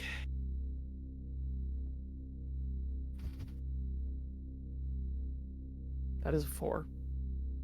As a 4. There's going to be another exchange of stabs between the two of you. This one sinks a little bit deeper into her chest this time. And her voice, screaming, now begins to get thick with blood. She is now just smiling at you. But there's not an intelligence behind her eyes anymore. It's a frenzied... She doesn't know who you are. She doesn't care. 300 years of planning has now gone to waste. And she stabs you again. Please take another 2 body. And I think... As he takes this blow, putting all of his weight against her, and just not even elegantly stabbing again, just down. He just, against her, spitting blood. No more mercy. And he collapses, unconscious. Amazing. Al, it's been a minute. Hi. What are we doing? So, is Dr. Boucher still conscious? She is upright. She is bleeding heavily. And just to be clear, she is a human. She is not supernatural. Yeah. It is not, like, the odds of her living through this are extremely poor. And Professor Davies looks how bad? How bad? How many body marks do you have, Abigail? I have 2 body marks and 3 scars. Her neck is so covered in blood that you're not sure how attached her head is to the rest of her body. Like, that's how good she's doing. Yeah, I have nothing useful in my equipment. I have, like, heavy weapon and explosives, which I think are not particularly helpful to Explosives would fix this problem. Yeah, naturally. Beautifully. Al, in this moment, you are looking between the woman who took everything from you and the woman who saved your life. Yeah, it feels like a big choice, doesn't it? Like, Sure does. This is kind of why I'm a little paralyzed. What do you do? I think there is Just a moment of remembering sitting around the campfire. I think there's a moment of, like, despite all the bedlam and violence happening around Al right now, I think there's just that moment of that feeling of belonging when you're with people you care about. And the camera, like, sort of focuses in on Al raising the gun towards Dr. Boucher and then, like, grunting angrily and turning to go try and tend to Professor Davies' wounds instead. Yeah. I think for the first time when Al is presented with the choice of violence or not, Al has chosen not in this moment. We see it. We see the sights aimed. We see the choice that Al makes. And we see Dr. Boucher just look at you. And look at all of you for a moment.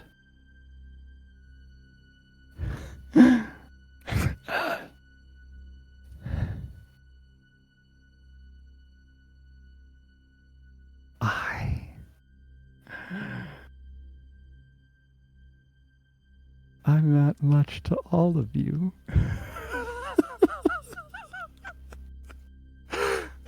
And she falls back and is on just drops to her knees and slides back to the ground. A wet cackle coming from her lips.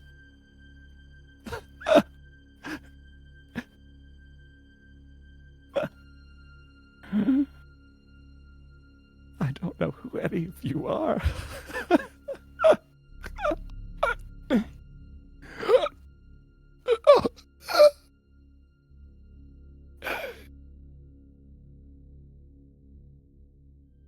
And the cackling stops.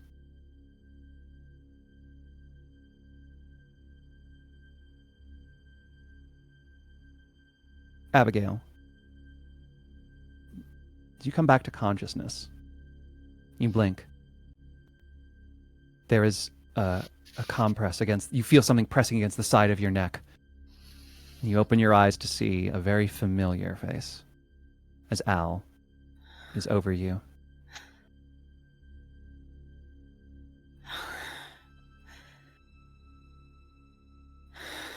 And just a hand goes up to its face. Yeah. Al nods and just says, "Welcome back, Professor."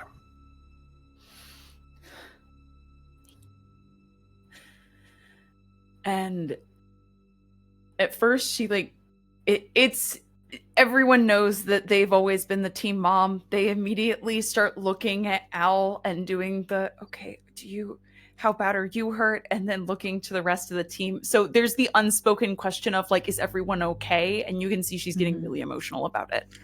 Yeah, I think Al's just going to say, no, but we're here. And go ahead. she just desperately gestures towards the book. And then takes your hand and is, like, holding it. I think at this point she thinks she's, like, on the way out. Yeah. Seeing that things are like Violet is dead, and then that Abigail is conscious again. Cyril looks back and sees Paxton is unconscious also, right? Also, Pax has also come back to consciousness. Oh, has he come back to conscious? Okay, because yeah, he can. Look, we can tie this together as you approach, I assume. Yeah, I think they would have rushed over after realizing that Abigail was fine. They look back and rush over to him. Paxton, what is your new scar, and what changes for you? The jagged scars cut deep enough that he is, though conscious, gasping for air, coughing blood. He is just a face covered in blood at this point. And those may never heal as I lose one in move, but he got here because he remembered. and he is focused, and I will gain 1 in focus. Hey, are you okay? It's like Cyril's like brushing away the blood from his face. And in the blood and the coughing and the panic and confusion, you see just a face of tears. He is exhausted in a way beyond just this fight, beyond the tension of this circumstance. He is wrung out of everything. And he is only kind of present in this moment. It's okay. Just take your time. Let it out if you have to. And he lets out a loud, gargling yell. Zephyr, you didn't go unconscious, but you feel very drained. And there's just the voice in your head that you're so used to hearing. We are glad we did not have to leave. Sorry that I worried us. Does anyone else have anything that they'd like to say or do in this moment? Yeah, I think so. Okay. I think once Professor Davies is stabilized, like, not in the immediate danger of passing away instantly. She's no longer bleeding out. Great. Not bleeding out. We have time, ostensibly. I think Al will have quietly moved over to the body of Dr. Boucher and the body of fake Viridian. Mm-hmm. And is just like standing contemplatively for a moment. And then, like, without warning, just guttural roar as she, like, drops to her knees and just starts punching the shit out of Violet's body. And it's gross. It's just the sound of, like, fists hitting flesh over and over as, like, Al, for the, like, first time publicly maybe to this group. Because in my head, I imagine since Mahala, she's been kind of a mess behind the doors. And there's, like, tears streaming down her face, just ugly grunting, mucus phlegm, and, like, that kind of aggrieved panting you get, when, like, you are so overwrought with something that you can barely breathe. And it's, like, does not notice anyone else in this moment. It's just until there's, like, pulp underneath her fingers. Yeah. The sound of the bone cracking and squashing fills the air. Zamaris comes up to you, Abigail, and sits with you as well. Just a hand on your shoulder. And we begin to pull back from this moment. And in this, we pull back through the roof of the cavern into the groundswell area above. We look at a ruined house. And there's a moment where there's a fading in the camera, and suddenly it's not the present. We're in the same place 20 years ago. We see a wine cellar. It's well kept, although it's a bit sparse. We see open racks in the cold stone room, only a handful of dusty bottles around. A ray of light greets us as the sound of a creaking door echoes around the cellar. A man begins descending the stairs, holding a candle as he leaves the light beam from the rooms above. He steps onto the stone floor, holds up the candle, and we see his face. A young man, probably late 20s or early 30s. A thick, tousled mop of dark hair falling chaotically about his face, hanging at the length of his very angular jawline. His steel gray eyes have a mild darkness below them, like he hasn't slept very well the prior night. We see him go to the depleted wine rack, poring over the bottles remaining. He spends a few moments comparing the labels before smiling and selecting one, and he straightens up and turns to head back up the stairs. And then he stops suddenly. And we see an inquisitive look cross his face as he squints, holding the candle up higher to shine light upon what he sees. And the camera rotates, turning us to show us what he is looking at. A large, ornate door in the middle of his basement that was not there a moment before. And that is where we are going to end the 5th episode of the Circle of Seekers and Sinners. What? You didn't. We're going to do a quick series of a round robin just to remind you all who we are, where you can find us. Once again, a very special thanks to Ruby Hart for rejoining us after being a part of the initial one-shot that spawned this series. It was so lovely to have Abigail back, even if she had a very terrible time.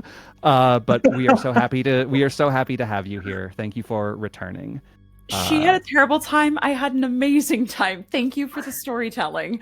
Of course. Let's do our circle. Remember, it's who you were, who you played, who you are, who you were. That's who you played. My brain work. And where we can find you on the internet. So we'll start with Kai. Hello, everyone. I'm Kai. You can find me everywhere as Estella Vimladris. I've had a delightful time playing Octavian Mercy, also known as Paxton Jet. You can find me doing all kinds of stuff. Tomorrow I'm just going to be lurking in the chat over on Transplanar, but that's going to be a grand old time. And then next week I'll be back on Wounded Warrior Project for more 4th Age. And then back here for our finale. Yep. Jen. Hey, what the fuck? Hello, friends. I have been Jen. I have been playing your friendly local creature, Zephyr, Zephyr Green, who now is 3 out of 3 ants. We're doing 3.5. There's one that's dead, but like she's not real, so it's fine. I can be found on the internet at Jenberg. Once in a while, oh thanks, captions Jenberg. Once in a while, I will stream video games. Other than that, I can be found tomorrow at Starfall RPG from 4 to 7 p.m. Eastern, playing also the One Ring, the Twilight of Mirkwood. You can watch me be an edgy, grumpy elf, and that's I think pretty much it for my upcoming AP appearances. Most of my games are actually like home games now, which is kind of nice. Anyway, that's been me. Wonderful. Hey Dan, Ruby. fuck you. Hi everyone. My name's Ruby Hart. I played Professor Abigail Davies, and I'm so happy that I got to come back today. You can find me on the internet, either on my Twitch channel. I am a full-time actor, streamer, speedrunner, perler artist, musician now, which is crazy, but a thing. So you can find me at twitch.tv/RubyHart, or I also do prizes with Games Done Quick. So if you are interested in getting involved and helping raise money for the Prevent Cancer Foundation or for Doctors Without Borders, which is so incredible and vital right now, submitting prizes so people can donate towards them is a huge way to help with that, or just tuning in for the event. So you can check that out at twitch.tv/GamesDoneQuick. Wonderful. John. Hello, everyone. I am John. You can find me on Blue Sky at John. I am on a bunch of stuff, but like mostly I float around. I show up things. If you find me, it's a surprise. It's a delight. It'll be like Where's Waldo or Quantum Panda, which is a thing I realize is something I made up and no one else knows about. So, great. I have played Althea Overton, who loved to punch things, who got to strike one thing one time tonight, was very good. Pass. And Angie. Hi everybody, my name is Angie Gon, Agonthetic on the internet, they, them pronouns. I have been playing Cyril Craven, he, they pronouns. You can find me at Agonthetic anywhere on the internet. I'm actually here on Twitch now, streaming art, which has been really, really great and exciting. Still kind of getting the hang of it, but it's Agonthetic with an underscore right after it. You can also find me on Sundays over on Tales Archived with Known Realms Telesh, our ongoing D&D campaign. Not this Sunday because of the holidays, but Sundays consecutively after that. And then next Thursday is our episode 6, I believe, of The Last Arcanist, our Daggerheart campaign over on Dicescape, pre-recorded campaign. It's been incredible to play. And yeah, come check us out. Wonderful. That's me.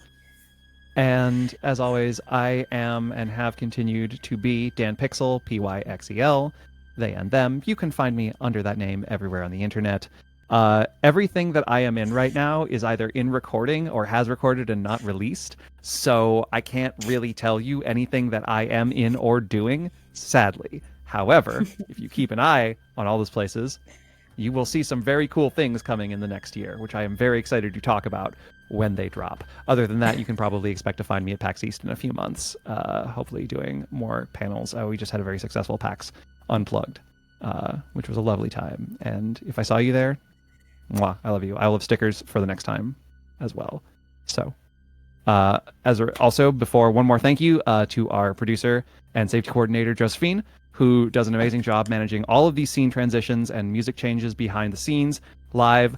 They are currently unseen and unheard on the stream, but know that we love them and they are so phenomenal Terrifying. at what she does. We love you, Josephine. Please remember to go over to the Bad House RPG YouTube, check out episode 9 of Kids on the Stoop, which is dramaturgy with C Thomas, which is just like, if you haven't checked it out, go check it out. Just a reminder to generally subscribe to Bad House Things because it's a phenomenal place to be and great for all kinds of storytelling, horror, damage, and art. Other than that, have a lovely night, and we will see you next week for the finale of the Circles, the Circle of Seekers and Sinners. Have a good night. Bye.